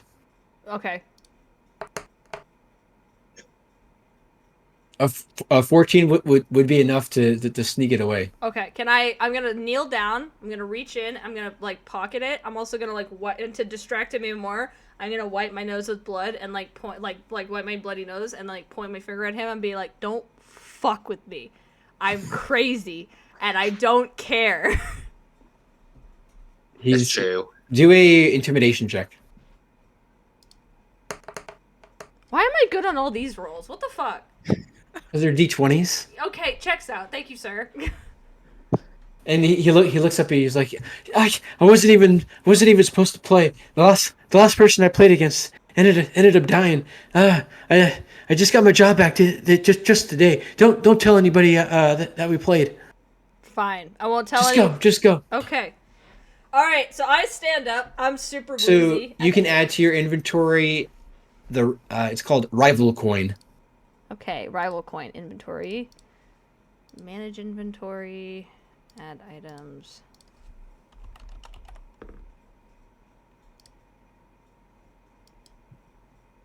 Okay, let's see. What does this bad boy do? Let's all read it together, shall we? Dun, dun, dun, dun. Where are you? Okay. This gold coin has creatures embossed on each side. The two depicted creatures must be famous rivals. Okay, blah, blah, blah, blah. The coin has 1 charge and regains the suspended charge daily at dawn. You can cast magic action to toss the coin, expending its charge. Roll any die to determine whether the coin comes up on heads or on tails. The roll determines effect. Target 1 creature you see within 60 feet of yourself. The target makes a DC 13 Wisdom saving throw. On a failed save, the target takes 2d4 psychic damage and has disadvantage on the next attack roll it makes for the end of next. Okay. And on successful save, the target only takes half as much damage. But if it's tails, I take 1d4 psychic damage, like I just did 8 times. You lived to tell the tales. I lived to tell the tale. Oh, ha ha ha ha! Oh, you're so funny. All right, I'm gonna turn to Coitus, and I just have like blood coming out my ears and nose, and I'm just like, I want to go lay down. Can I do that? Can I pay you to carry me back to the inn? I'm so tired. And I just like boom, I hit the ground. I pass out. Proceeds to sleep for 10 hours on your desk. Leave me alone.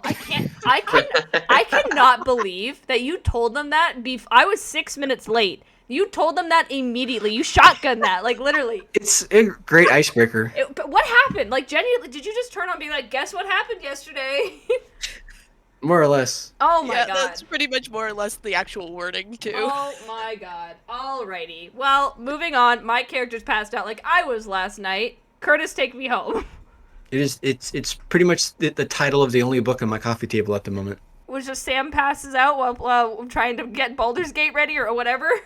Yes. That's Sam sleeps 10 hours on desk, leaving Jason cold and alone, wanting to play Baldur's Gate. Don't say that. That makes me so depressed. Oh my god. You make me seem like I'm a bad friend. I messaged you. To be fair, I could have just not messaged you and came into D&D did like, hey, and I messaged you, and that was the first thing immediately as soon as I realized. I was like, all caps. All caps. Like, literally, I was stressed. I was like, I need to show this man my stress. I was asleep at that point. I know you felt probably. Oh, so sorry, you left Sam cold and alone, wanting to play Baldur's Gate at 2:30 in the morning while I was really confused as to what was going on. At 2:30 in the morning, I was asleep. Yeah, that's pretty fair. I'm not gonna lie.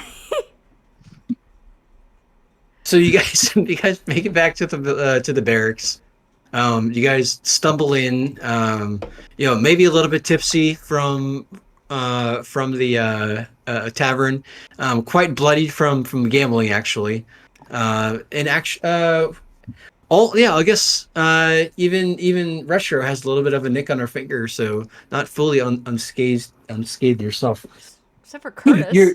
Your pockets have definitely oscillated in gold quite a bit over the last hour, and you go ahead and take your rest.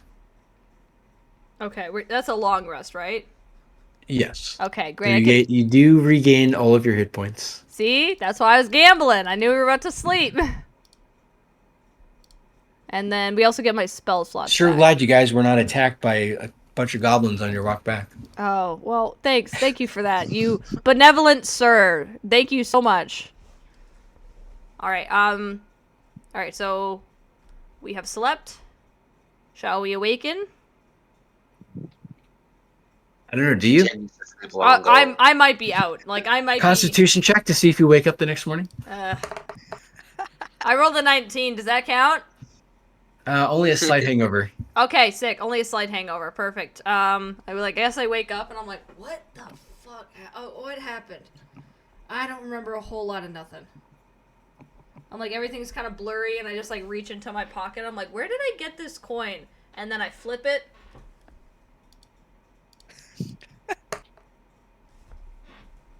What happens now? There's no one in front of me. Any target that you see takes the 2d4 of damage, Okay, and that's the one charge of the coin for the day. oh, shit. Why did I do that? Nobody knows.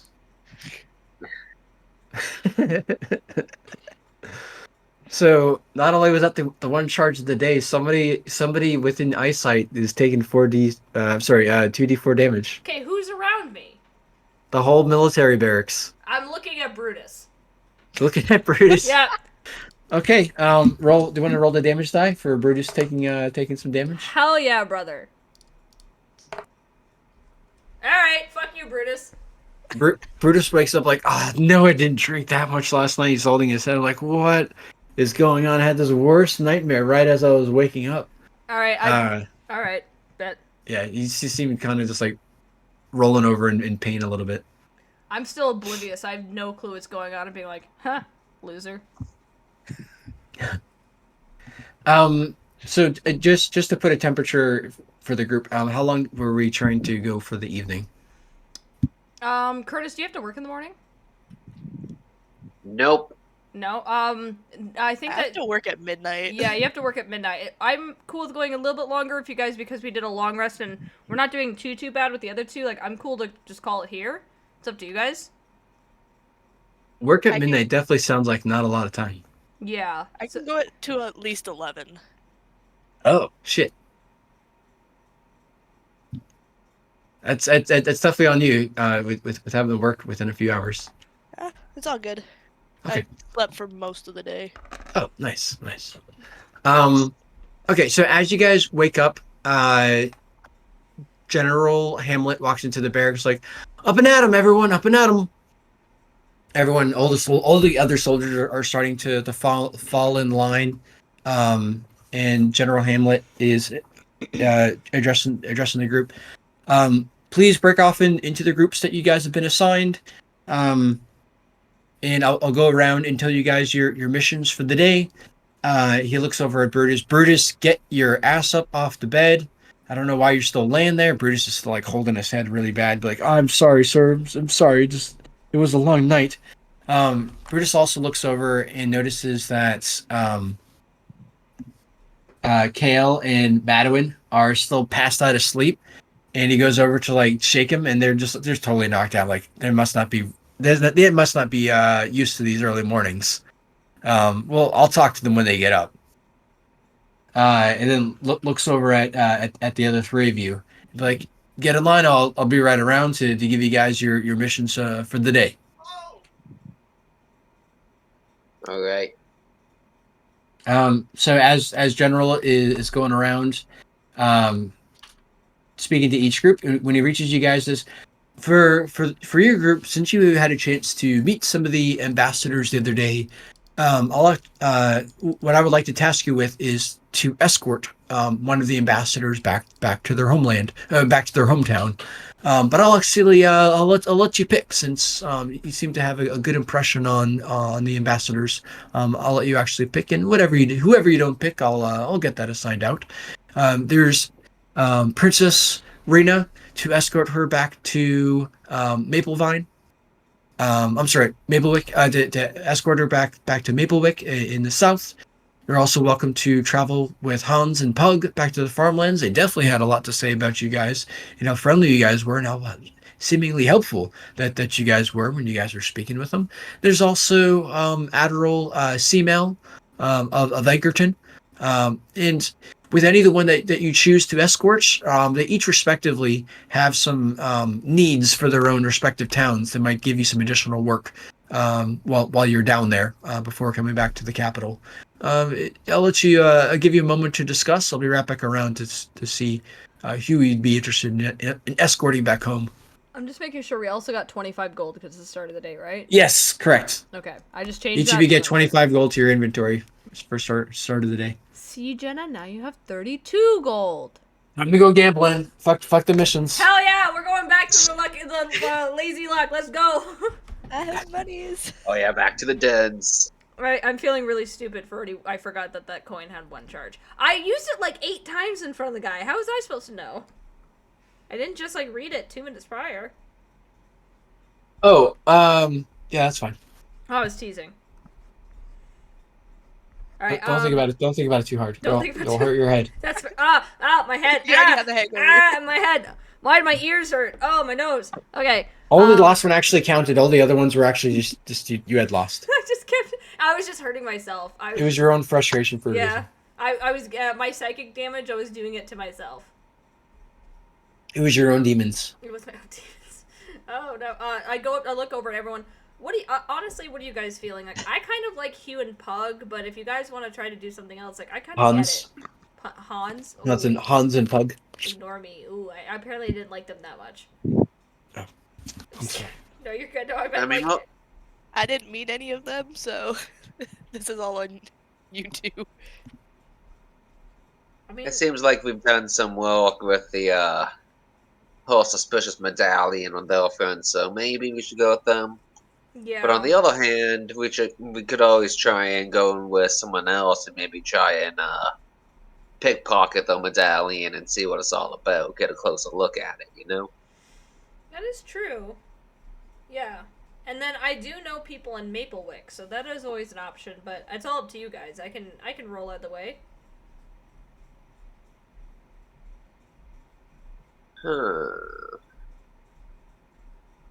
Why don't we flip a coin and make that decision? Oh my god. Alright. I take out my coin. Alright, so are you choosing between Maplewick and the farmlands? Yeah. Alright, it's not gonna hurt me, right? I don't know. Okay. Alright. Alright. Heads, the farmlands. Tails, Maplewick. Tails. Maplewick it is? What? Am I hurt? I don't know. You Alright. already used it once. It's not from the coin. Okay. Alright. Alrighty, so it looks like we chose for Maplewick. What else? All right. Yeah. So yeah, you can inform. Call over the general if you want. I don't know.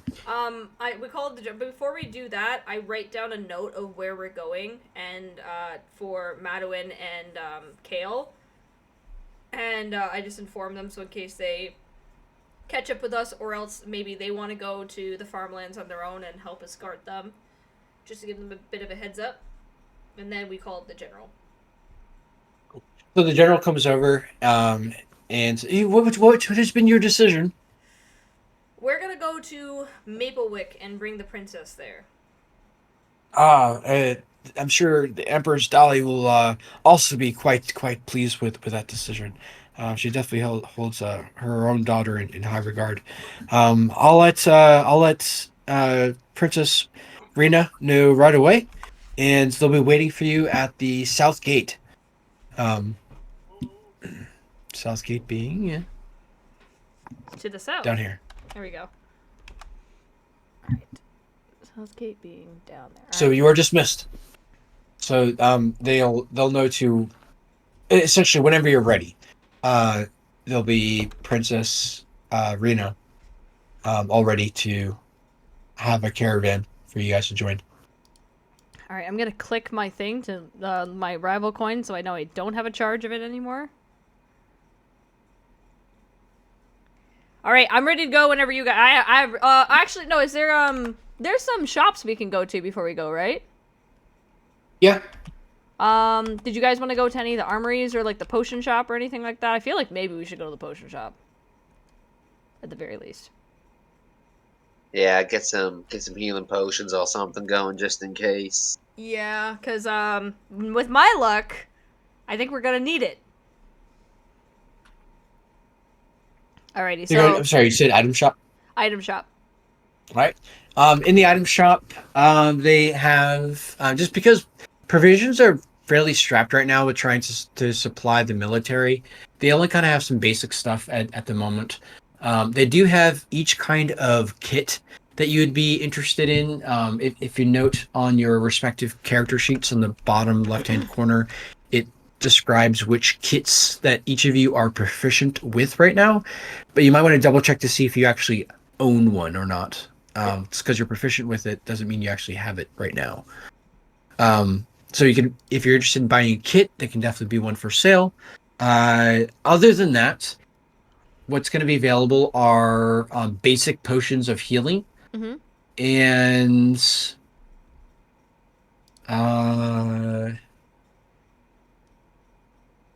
also basic items like if you need like crowbars, like caltrops, or just other basic adventuring gear. Like look at stuff in your backpack.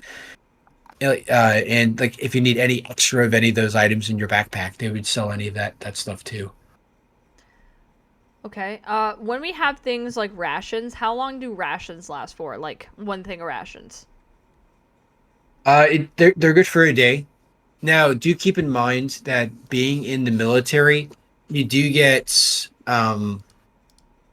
essentially like a free ration a day as well, which we just assume that you eat that during your breakfast, waking up in the morning in the military barracks. Mm-hmm. So you get and consume a ration at the Okay. start of each day. And how far away is Maplewick? Maplewood will take you one adventuring day to make it down there. Okay. And there's Just getting there would be one full adventuring day. Okay. Okay. How much are healing potions? Let me check out the price of that.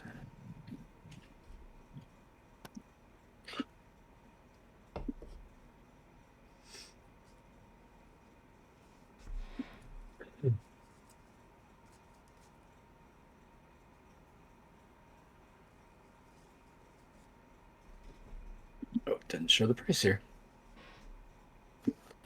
Price. So healing potion is 25 gold a person. 25. I'm sorry, a potion. I was like a person. Sorry. Well, I mean technically too, if per purchase. Yeah. So 25 gold a potion. As a reminder, what they do is they heal 2d4 plus 2 of HP. Okay.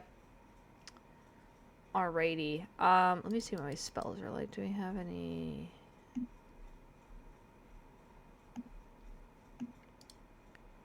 Just looking.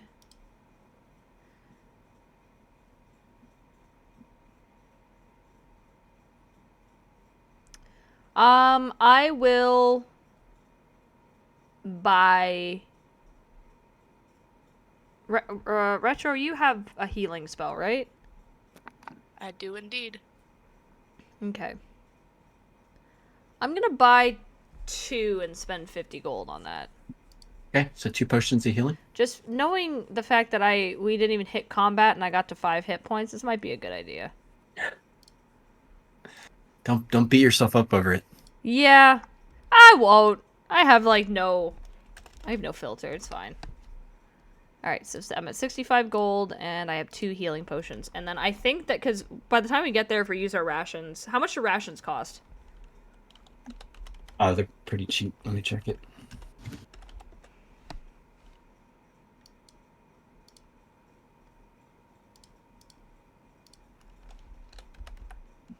$8 silver. I'll also just buy one of those too. I'll take the 8 silver off just to be on the safe side. Okay.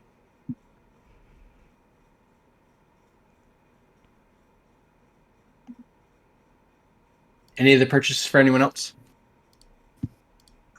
Yeah, I think I'll pick up a disguise kit and 2 healing potions. All right, so 2 healing potions would be 50 gold, and let me look up disguise kit.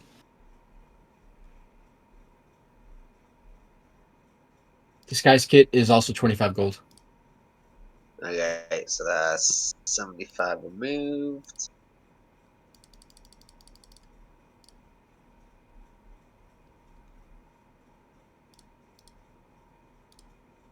I'm pretty set up for traveling already. Yeah, I just needed some healing potions because I'm like, man, I'm dying. How did that happen? Leave me alone. I'm aware. I'm self-aware. I've been picked on as soon as I hopped in on this call. Oh no, it was before. Okay, thanks. It wasn't picked on. It was called out. Thanks for the vote of confidence. Yeah, honestly, deserved. Yeah, when Will woke me up, he's like, "What's wrong with your face?" I'm like, "That's rude." He's like, "No, it's red." It's really embarrassing. Fell asleep. Thanks. Yeah, I'm feeling it. Don't worry about it. Just kidding. Yeah, that's All right. Any other shopping at the item shop?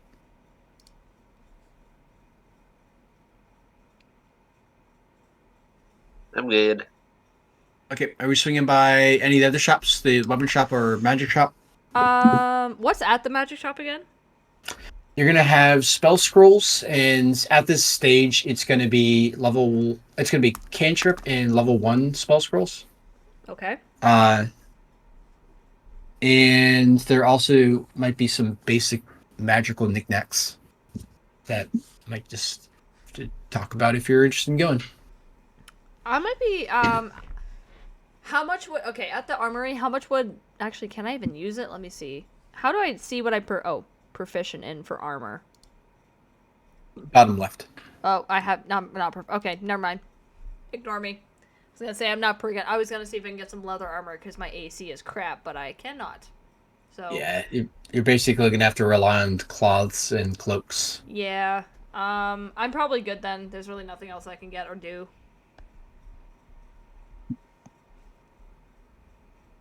Everyone else good? Yeah, I'm good. All right, Yeah. so shopping done. Anything else before you head out of town? We left the note behind. Is there anything else you guys wanted to do, or like the gambling? No, don't go gambling. I'm so good. No gambling. I'm so good. I did so much today. Yesterday. Yesterday. Yeah, you're right. Yesterday. My bad. Are you still hungover? A little bit. That was a lot of psychic damage. I took a lot. Okay, like I'm not. I think that I'm hungover, but in reality, like I'm just like my head hurts from the amount of psychic damage I took. I took 9 psychic damage. I I tried almost to said tell it. you to stop. Well, I'm impulsive and I don't listen. It's like real life. Checks out. Checks out. All right. Yeah. Checks out. Thank you. I'm So what's consistent. fine? Poking around anywhere else? Or you guys ready to leave? I'm too scared to hurt myself by doing that, so I'm good to go. Yeah, we're good to go. All good. Sounds good. So as you guys make your way to the southern gate, you see Princess Rena with a couple of her Maplewick guards, and they're waiting for you guys with a couple of horses, each of you for a horse to ride on the ride down. Princess Rena greets you guys and says, "Thank you very much for electing to escort me and my men on our ride home. We definitely also appreciate you guarding us during the ceremony speech that took place yesterday.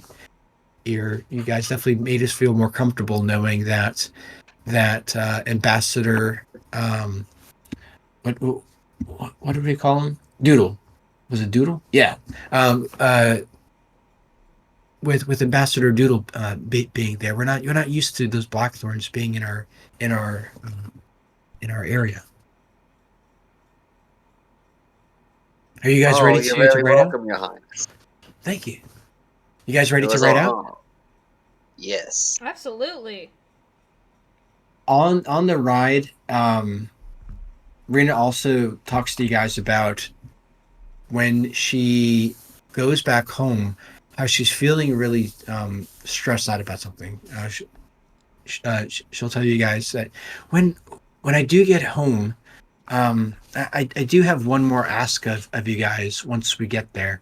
I'm supposed to meet with the elves of the Maplewick Forest to help recruit them to join our capital's military. Not to be under our military's orders, but rather join our army forces.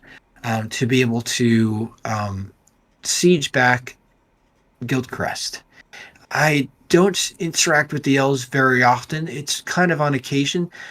I do have good rapport with them, but they are usually pretty wary about helping us, or I should say humans, really in general.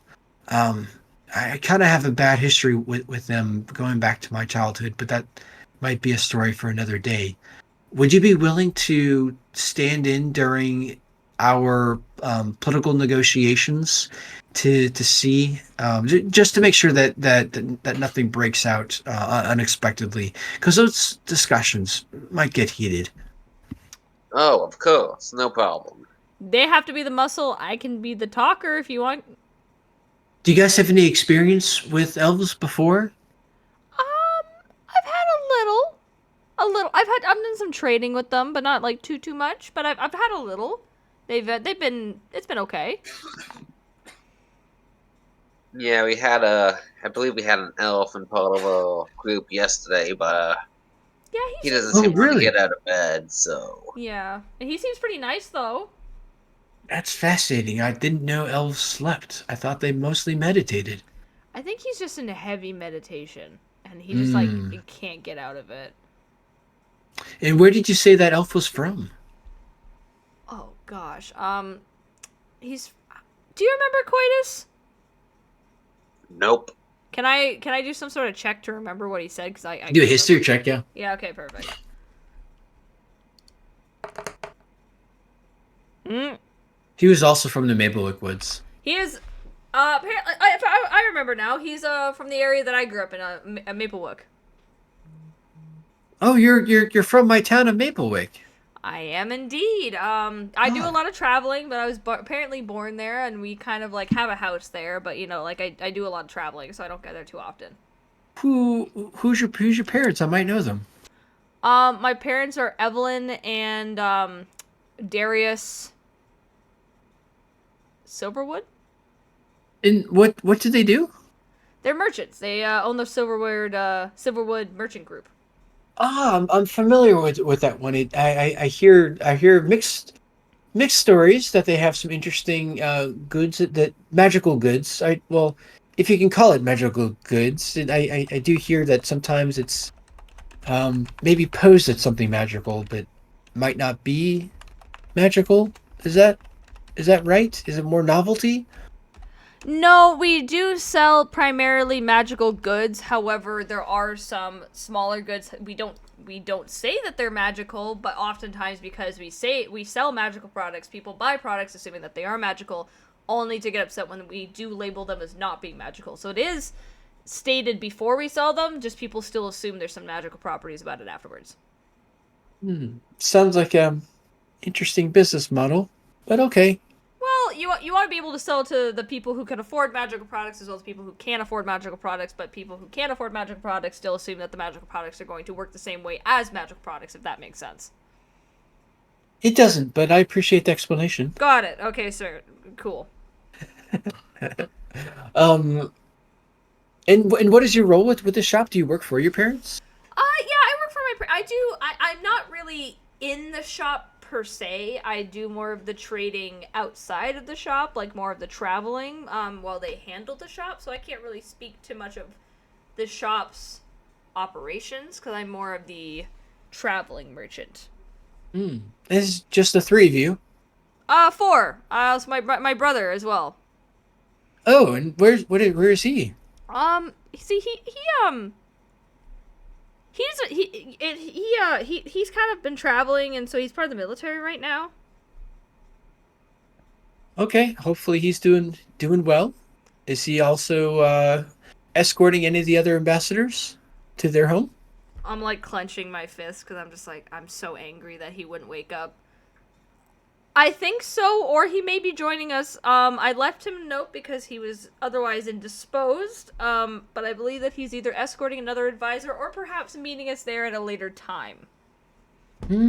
Okay. Well, hopefully it's a nice little family reunion when you see your brother again, and also a nice family reunion when you see your parents back in Maplewood. There should definitely be an opportunity to go say hello to them before we need to do our negotiation talks with the elves upon our return.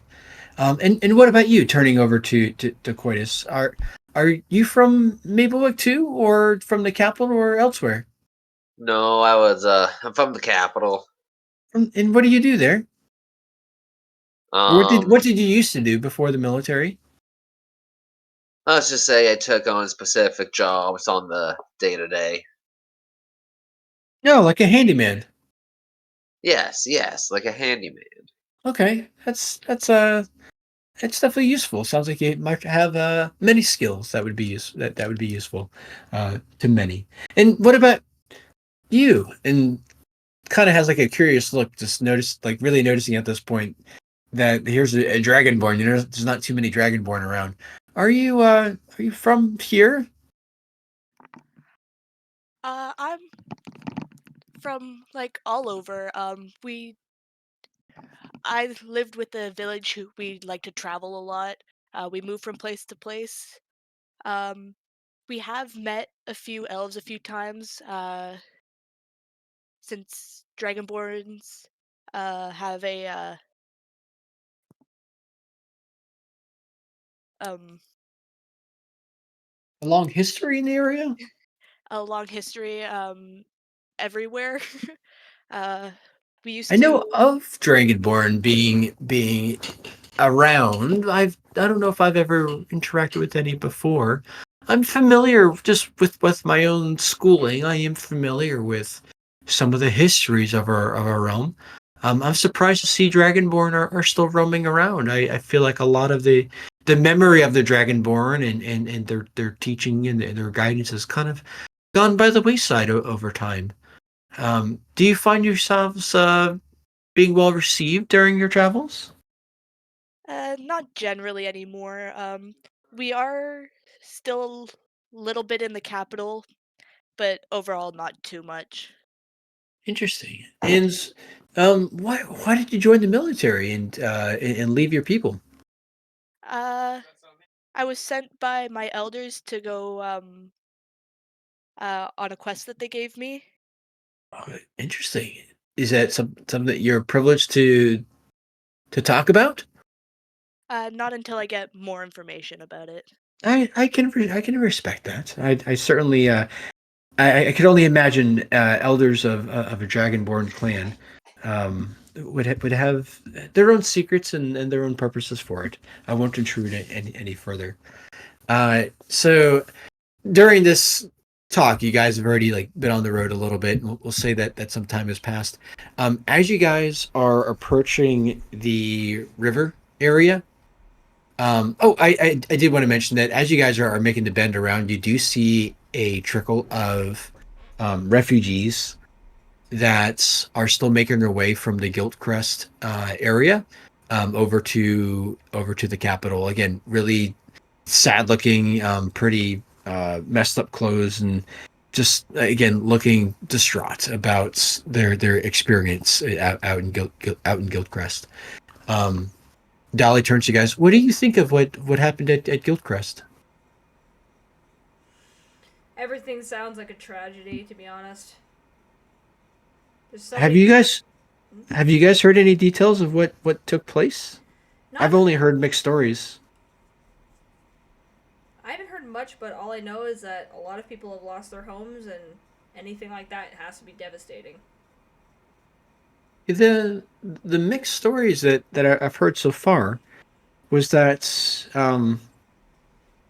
Ambassador Doodle was meeting with the ambassador at Guildcrest to talk about some trade negotiations, and, and during those meetings, it sounds like there were stories about some ships that came in from over to the coastline, and something about some clouds or fog or something like that that came from those ships that engulfed the town, and just chaos broke out from there. And once the clouds dissipated, it sounded like there were many deaths And out of desperation, many I guess survivors began to flee flee to the capital for some safe haven. But what I don't understand is it sounds like there were some descriptions of those that had died were coming back alive, but not as themselves, and begin to attack others. But none of that quite makes sense. Weird. Yeah, that is quite weird. We certainly worry that if there was an attack on Guildcrest, that it could there definitely be threats to the other cities. But I'm glad you guys are with us. As you guys again approach the river, you do notice that a little bit down the ways, we'll say maybe like 100 yards away from where you guys are at, or 100 meters. Sorry, we'll say about 100 meters from where you guys are at. You do see a couple of humanoid beings kind of in the distance that are like slowly shambling up the river closer towards like the capital-ish direction, but more so just like following the river line, coming towards where you guys are at because you guys are on the road. Do you guys want to take a closer look or ignore them at this time? I'm cool taking a closer look if you guys are. Yeah, let's get a read on what we're looking at here.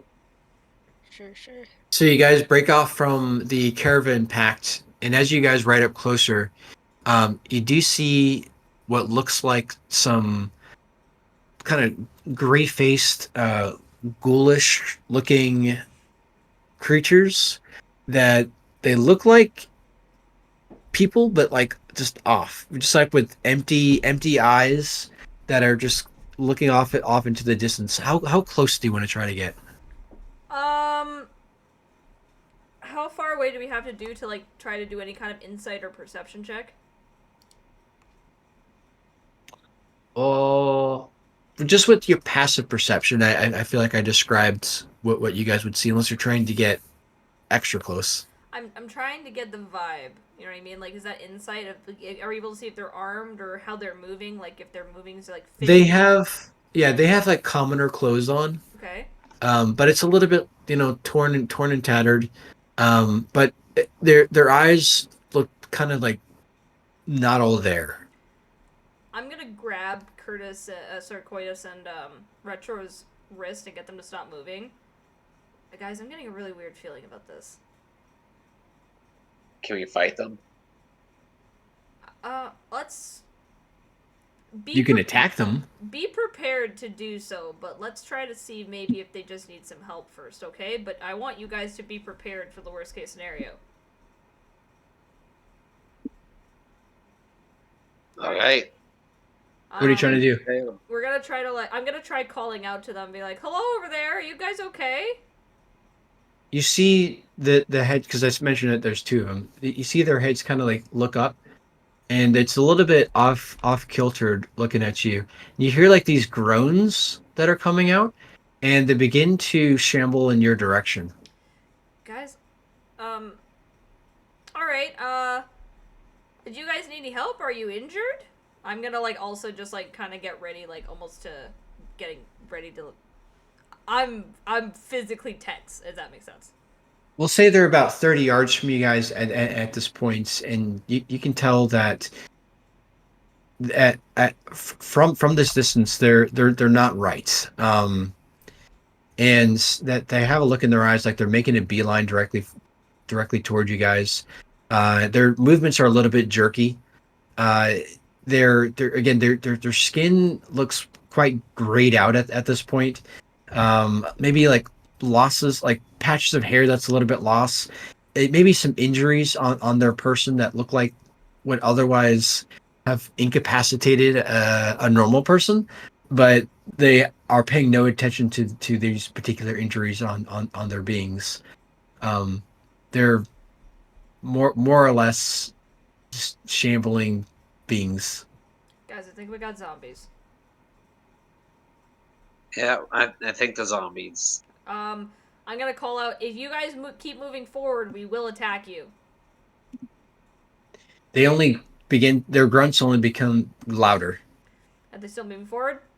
Yes, they have not stopped moving steadily forward towards you. All right. Should we enter combat?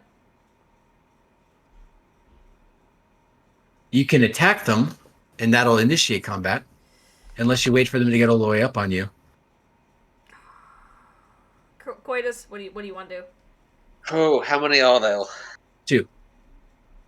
Alright, let's fucking do it. All right. All right, so you got 2 of these dudes. A little bit more graphic than what they probably look like. Sick. But yeah, let's roll initiative. Alrighty. Let's do this. Wow. Wow. All right, I'm last. Alrighty. Where is that one? It's gonna be right next to your armor class to the left. Armor, where your armor class is, to the left. Bro, I have no idea where that is. Where it says actions, Oh, above that. Yeah, I got it. Wow, great. I rolled a 1. So am I going first, or who?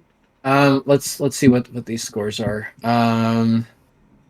Yeah, it's gonna be Retro, followed by Coitus, followed by Zombie 1, and then Zombie 2, and then Melly. Sick. So at this point, just because you guys waited for them to get fairly close up to you guys, they're only about, we'll say, about 10 feet away. Are they like on? I thought, were they in the river or were they on land? They're on land. They were just walking along the river's edge. Yeah.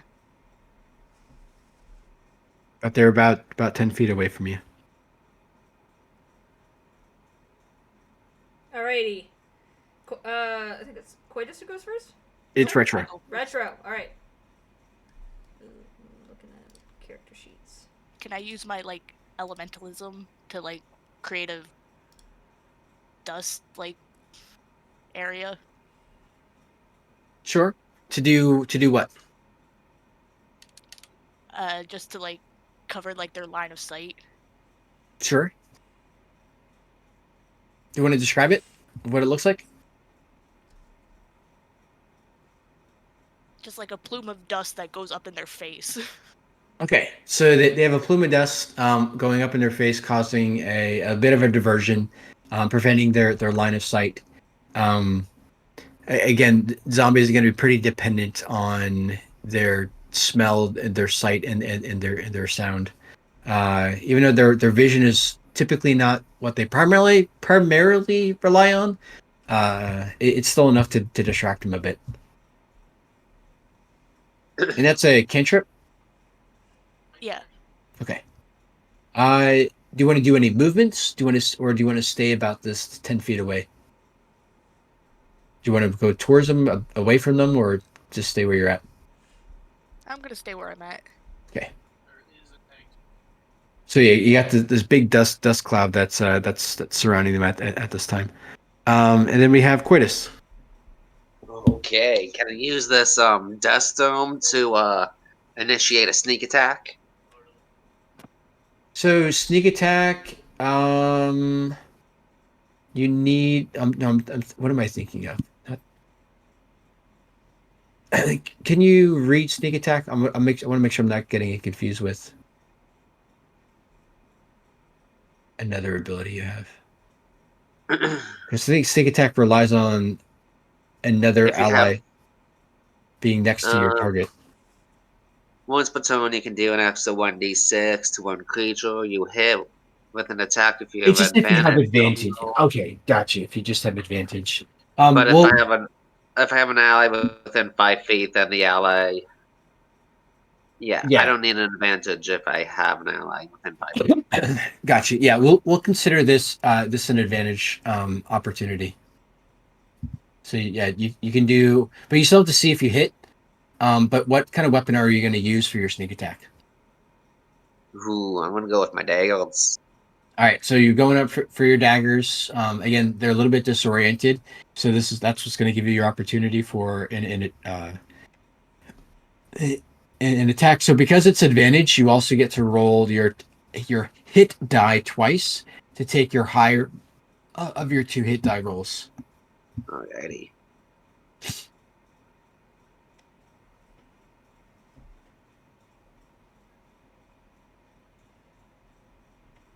A 13 does hit.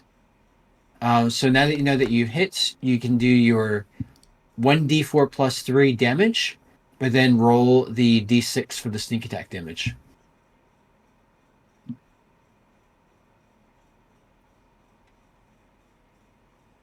Nice. So totaling 7. Do you want that to be on zombie 1 or 2? Which one? Number 1. Okay.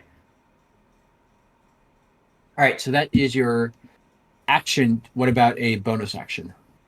Because you do have 2-weapon fighting to attack with a second dagger if you want.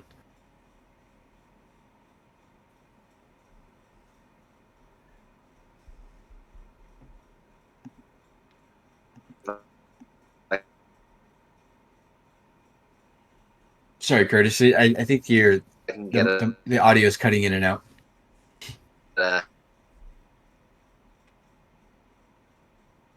What's the intention again?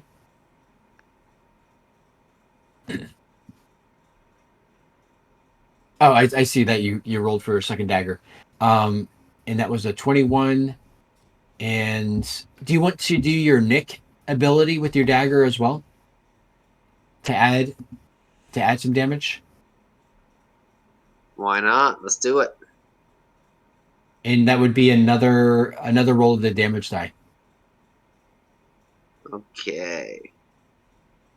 So it's going to be your 6 plus another 6, 12. Nice.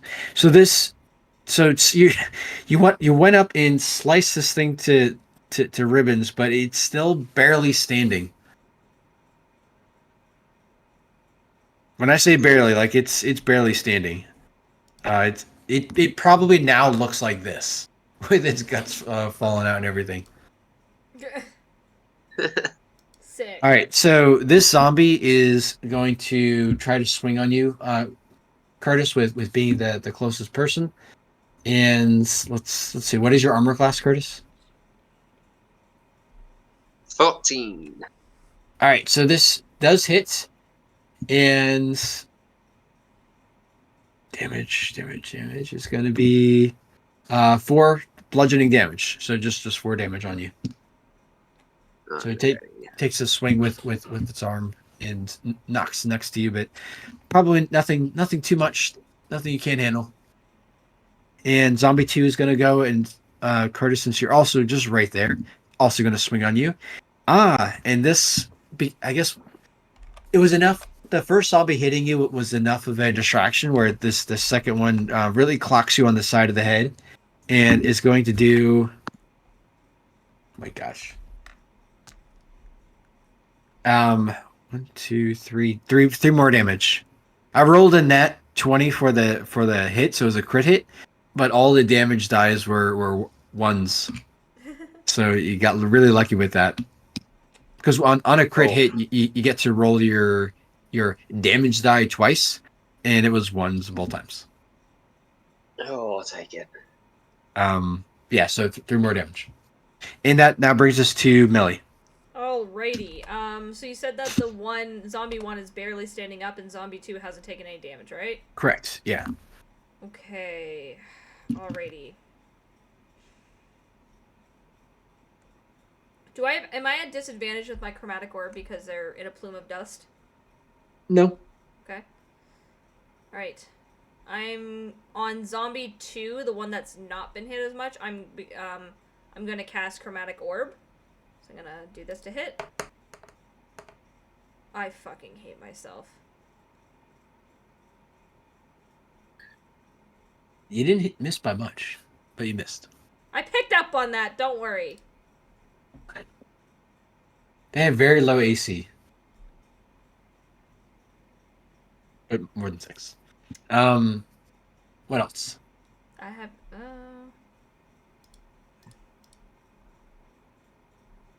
I'm trying to look. Is this an action? That's an action. Oh, that was a crit fail of a base 1. That's what I'm saying. That's what I'm saying. Oof. Wait. Can I do something even though it's a little late? Am I able What? to use innate sorcery so I can do one more cast for advantage on my sorcerer spells? Sure. Okay, thank you. You're the best. Meh. Meh. You're like, I'm taking pity on you because you took 9 psychic damage earlier.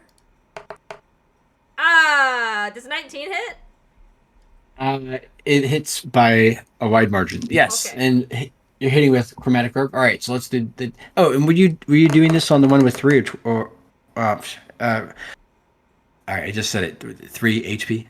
Or the one with full HP. The one was full. Sorry, my bad. And I didn't mean to roll like that. I rolled 19 damage.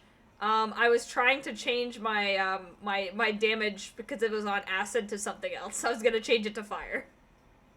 So this is fire. This is fire. I just can't change it for some reason. So I roll for 19 fire damage on the one that's not hit. Nice. So that's a pretty big hit, and it's also almost dead. All right, retro. Back to the top with retro. Yeah, retro and coitus. You got this.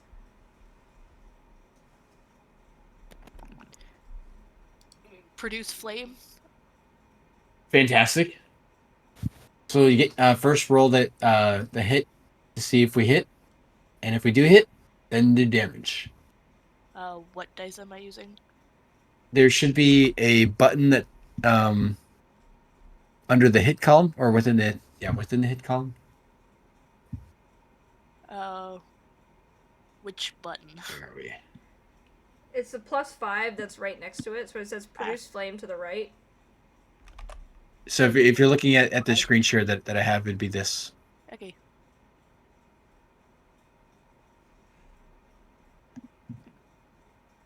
Well, that didn't. It hits, but it's enough to hit. A hit is a hit, and we can now click the damage die.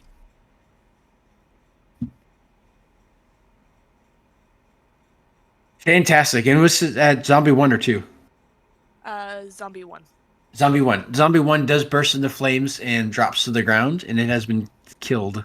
Again. Zombie 1 is down. Yay!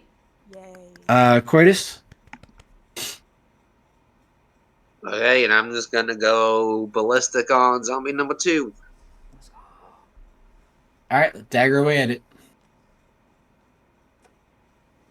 Oh my god. Okay, Oh so my God. that hits. It's a crit hit because the base is 20. Oh my god. So with your crit hit, roll your damage die twice. So it's a 7.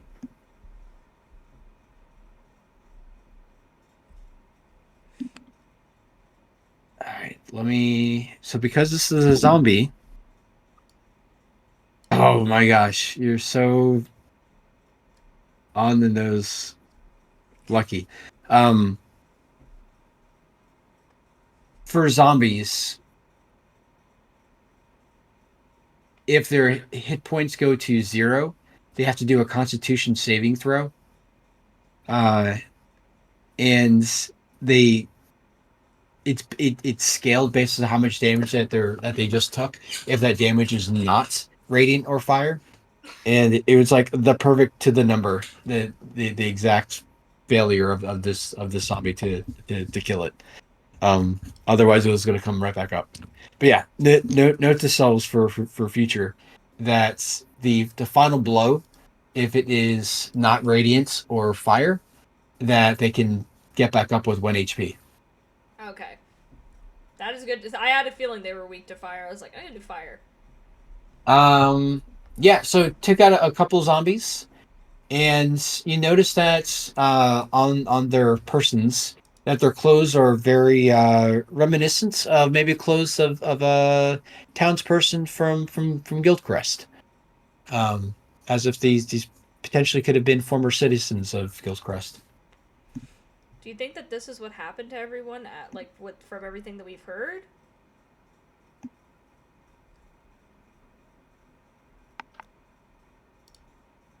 Anyone? I think it's very possible. I don't like this, guys. People getting up, It's getting kind of spooky. something fishy might be afoot. We might have a local necromancer in the area or something. Can we loot the bodies to see if there's any identifying features or anything like strange on them? Or, if they got gold, I'll take that. Sure. Let's see.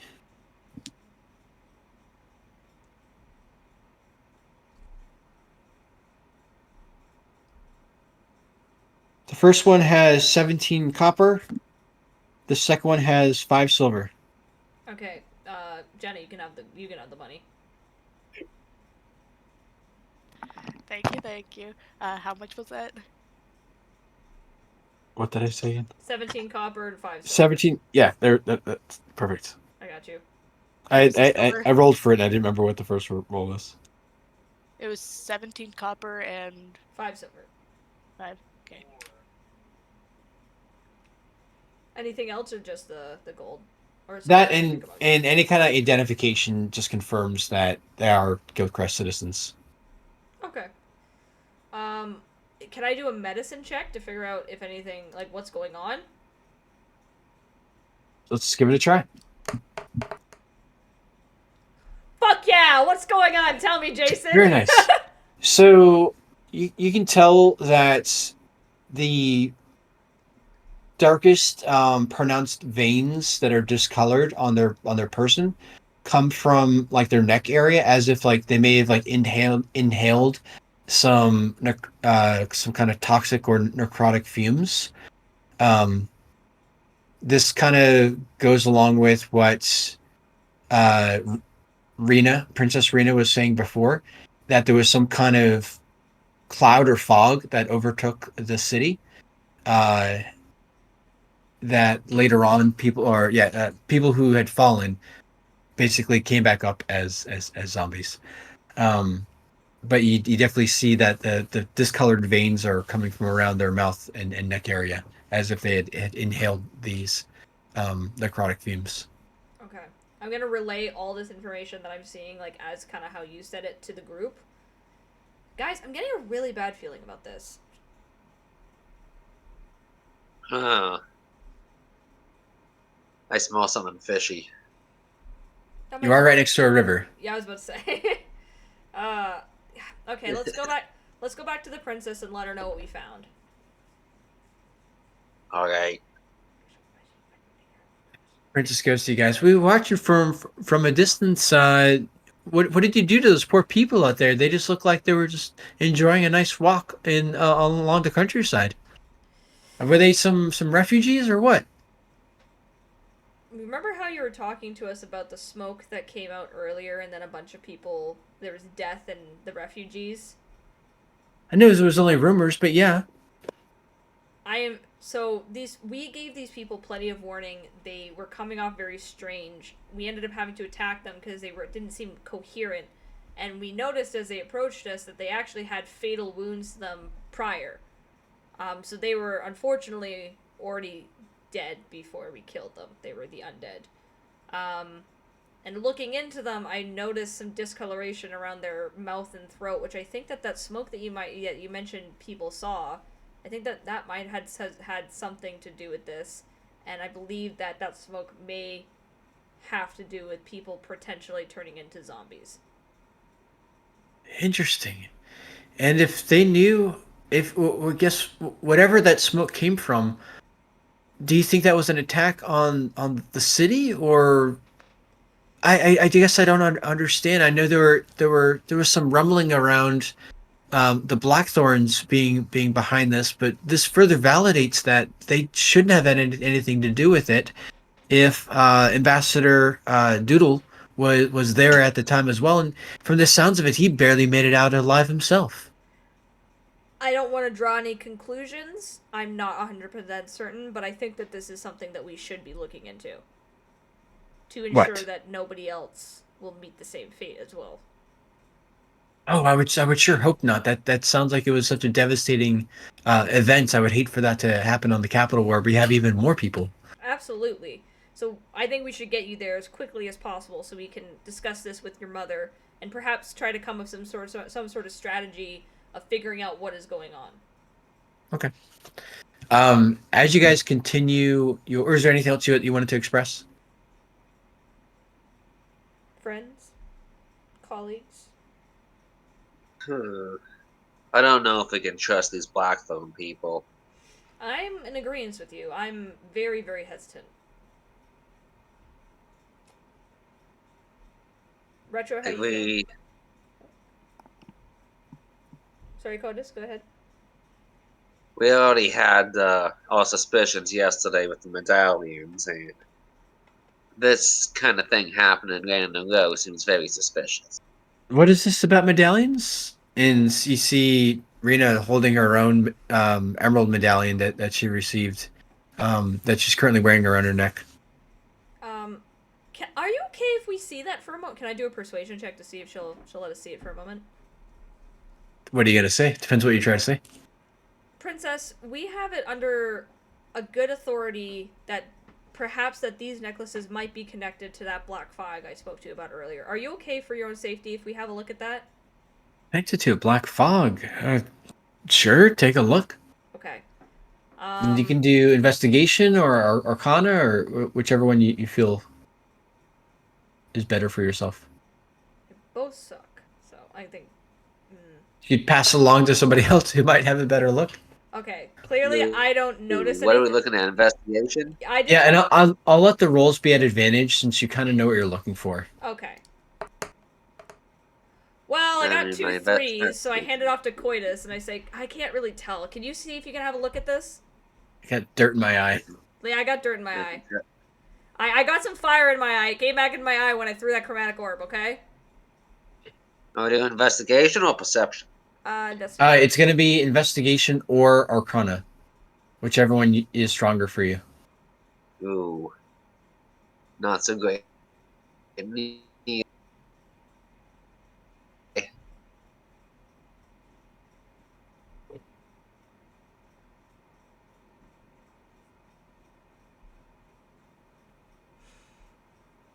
going to be at advantage, so courtesy if you want to roll twice.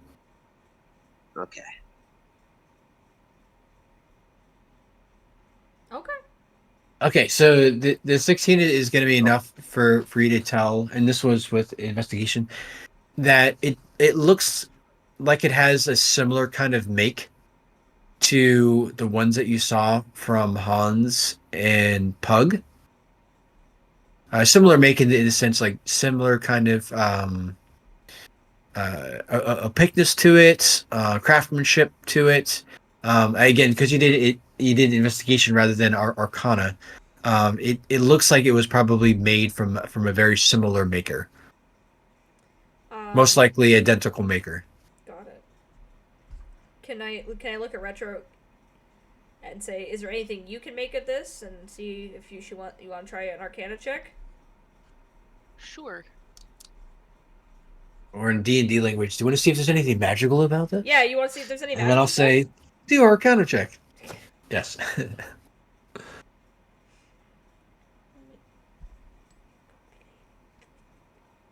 You could also do it at advantage, so you can roll twice, take or higher, ever too. Not so much. So potentially, canonically, because you were not with the group when they were investigating the prior ones, you get some kind of vibe that there might be some magical nature to this, but it's nothing that you're familiar with or that you can really articulate yourself. I'm gonna turn to the princess and I'm gonna say, Princess, I'm very worried about this. We've run into these before, and I think that these somehow might be connected, and I'm worried for your safety. I do have some other friends, one of who is proficient in magical items. Are you okay if I hold on to this just for a day, and I'll give it back to you if we found out that there's nothing dangerous about it? I just want to make sure for your safety. Well, it was a gift and it was promised to keep me safe, but you said you'd give it back within a day? Within a day, or like if anything, if my companions do not come within a day, I will stick by your side until they come to be able to check it out. But I just want to make sure that you're safe because I'm very concerned. I would definitely like to have it back at some point, but Absolutely. if it needs more investigation, I'll trust you on this. Okay. And hands over the emerald medallion. Should I put that in my inventory just more so as a note? As a note, probably. Okay. So as you guys continue to travel down south, we're gonna say a little bit before you guys reach the woods, you guys do see off in the distance, we'll call it maybe about 200 yards away, um, a group of about 6 shambling beings. Oh, great. Oh, okay. Are you going to take a closer look or keep going along? Um, do we have to get super close, or can we just like do like a passive perception? Passive perception, again, it's a 200 yards away. But what you can tell, it looks pretty similar to the zombies that you guys, very similar movements to the zombies that you guys encountered earlier. But there's a larger group, a larger pack. What do you guys think? Curtis, I can use my healing hands on you for before long rest to be able to get you some hit. Or do you guys just want to move on? Because I'm I thinking. think we should just move on. They outnumber us 2-1. Yeah, but if we start it from afar, how many feet per turn can they move? You had a tough pulse on that last time just because the fight was brought to them. So you didn't really get a good vibe of how much movement that they could really do. You suspect that it's probably not much. Okay. If we start it from afar, and you have a bow, right? Nope. Sick. All right, I'll leave it up to you guys. I'm okay. I'll leave it up to you guys because I can use chromatic orb, and that does quite a bit of damage with fire damage. And she has produce flame, which is 60 feet, and that's chromatic orb is 90 feet. I also have sorcerer's blast, which is cantrip, which I can also do fire damage, which is 120 feet. Firebolt, which is 120 feet.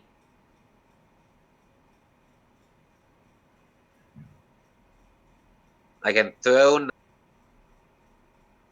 knives. And that has 60 feet. But I also lose my knife, so Yeah. I only get 2 of those. I can give you my 2 knives.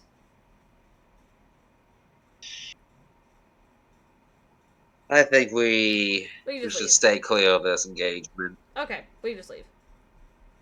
Like, So we get most of our information from the other 2 that we found. Yeah, it's definitely more of a dangerous endeavor trying to take on being outmanned 2-1. That's highly dangerous at this low level. As you guys continue to ride along the path, you do see darting out of like the edge of the wood and racing past you guys, not really paying you guys as much attention. They race past you guys and down the edge of the wood towards those shambling beings. You see, it looks like probably a group of like 4, call it almost like knight-looking people, but they're wearing more ordained armor that is more reminiscent to what elves would wear rather than humans. It's not like any kind of armor that you've seen in the capital or Maplewick. And they ride up and charge up on the horses to these zombies and swiftly dispatch them within a few seconds. And as they do so, they are stopped on their horses in a distance and they're staring back at your group for a moment, and then they ride directly back into the forest. So without talking to you guys, without really acknowledging you guys, more or less they charge out to dispatch these zombies and go right back into the woods. But you do see kind of like long glares at your group for a quick moment. Okay. Oh, that was interesting. What beef do they have with us? I mean, they just dispatched the zombies, and they didn't say anything negative, so I know, but is this just a vibe you get? Like they're angry at us or something? maybe they're disappointed that we didn't engage them ourselves. Perhaps. Retro, They you also gotta. could be very like solitary people. Yeah, man. We should ask Maduin about this by the next time we see him. Alrighty. Are we able to have a look at the land and see if there's anything of note? Within eyeshot, you don't see any more zombies. If that's something that you're trying to look out for, it was just that one group at this time. Yeah. So if you guys continue to press on, you'll be able to make it to Maplewick to end the adventuring day, and we can pick up next time as you guys enter Maplewick. Yeah, I'm cool with that. Yeah. Cool. So good job, guys. You guys had a night on the town, followed by getting a little bit more story of what's happening here, and even killed a few zombies. There you go. Yeah, and I almost killed Oh, yeah. myself. You did. You are your own worst enemy. I am my own worst. Why? Tell me why the only nat 20 I've gotten this entire game so far was a medicine check. You are the group mom, I You're guess. destined to be a doctor. I am the group mom. I am the group. I'm the group vodka aunt because I almost killed myself because I was angry. And I was drunk. That's what I am. I still care, but I'm the vodka aunt. All Very, right. very Yeah, pretty fitting. good game, guys. Appreciate you guys playing. We'll do it again. Oh, appreciate having us. Absolutely. I'll touch base with each of you guys and see. I know we discussed doing the first Wednesday of each month, but I'll discuss things with you guys, seeing if any Wednesdays moving forward, like throughout before the first of each month, will work. And I'll touch base with Jason on that. That's good. And Sam, what's the Alrighty, next sounds one? good. When's our next BG3? I promise it's tomorrow. I swear I won't Tomorrow. fall asleep at my. And if I do, you may roast me again for that. Okay. Set an alarm clock for 8 p.m. I'm not even kidding. I'm going to, like, seriously. Like, oh my god, like the pure panic on me was like I knocked things over standing up. Like I was literally like, because not only that, I hadn't fed my rabbits, so they didn't have water. So I felt like a really angry bad. at you. Nuri's, if you go on my stream right now, Nuri's been on my chest for the past 30 minutes because she was throwing a fit in the back and I heard her thumping. So I picked her up and she's been licking my face for the past 30 minutes. And she was very upset. Yeah. Trying to deal all that psychic damage on you. She's trying really hard. She's trying really hard. She's like, if I lick you enough, then maybe you'll know how angry I am. No, like, she's really confusing. So bunnies do something called binking when they're really happy. It's like this little hop. And then they do something called thumping, which is like pretty clear as what that is, when they're angry. And today she was so pissed off at me, like literally when I took her out from like the whole thing of when I woke up at 2:30 in the morning, she binkied and thumped at the same time.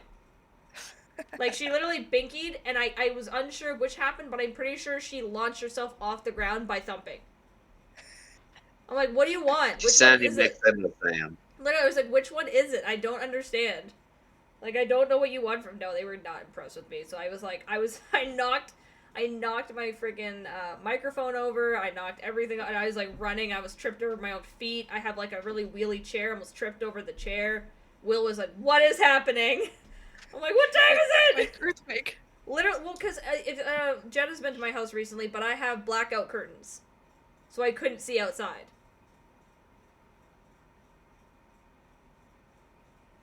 Wow. I still can't wrap my mind around sleeping at a desk for anything longer than maybe like 5 minutes. Oh my god, Trust my me, back would die. My back has been hurting all day. Like, I was laying down for a good chunk of the day today, like, really unable to move. I was like, and even if you look at me, my posture today is shit. I've been, like, leaned back in this chair. It hurts, I will say. And the good thing is Will has this, like, back cracker that he bought, so I used that a few times, and that helped. But my shoulder, sore. That's some sore shit. Not even kidding. My neck also could, like, it was like up until probably I would want to say like maybe 3 o'clock today. I could not turn my neck to the side. So you were less sleeping and more stuck. What you were saying? Essentially, Your body had rigor mortis for 10 hours. I was one of the zombies, and then I got revived.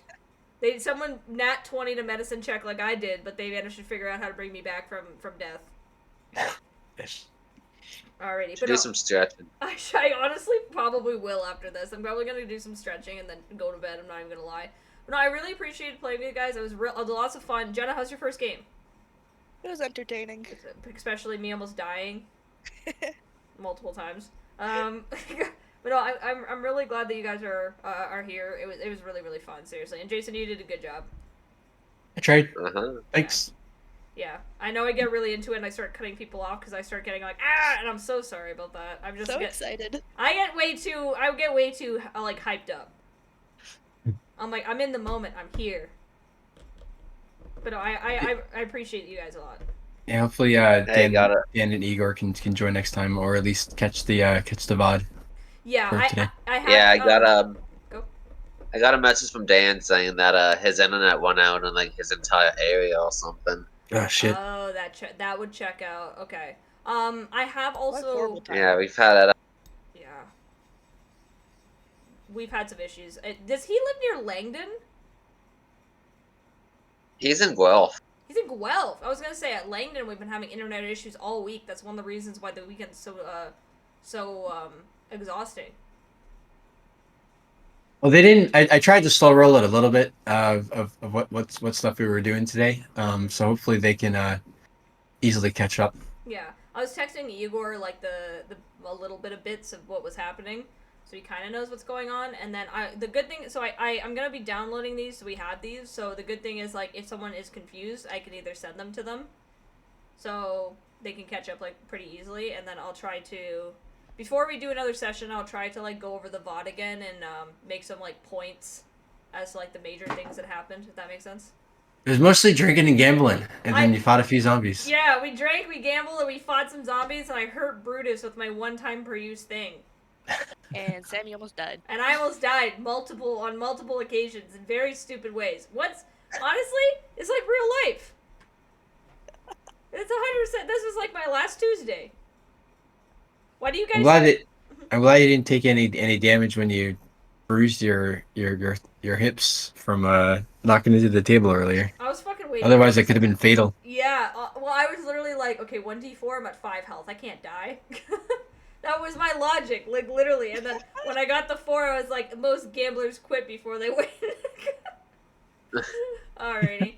But I'm gonna go to bed. Right. I promise you that we're gonna have BG3 tomorrow, and if we don't, you have active permission to roast the shit out of me the next time we play D&D.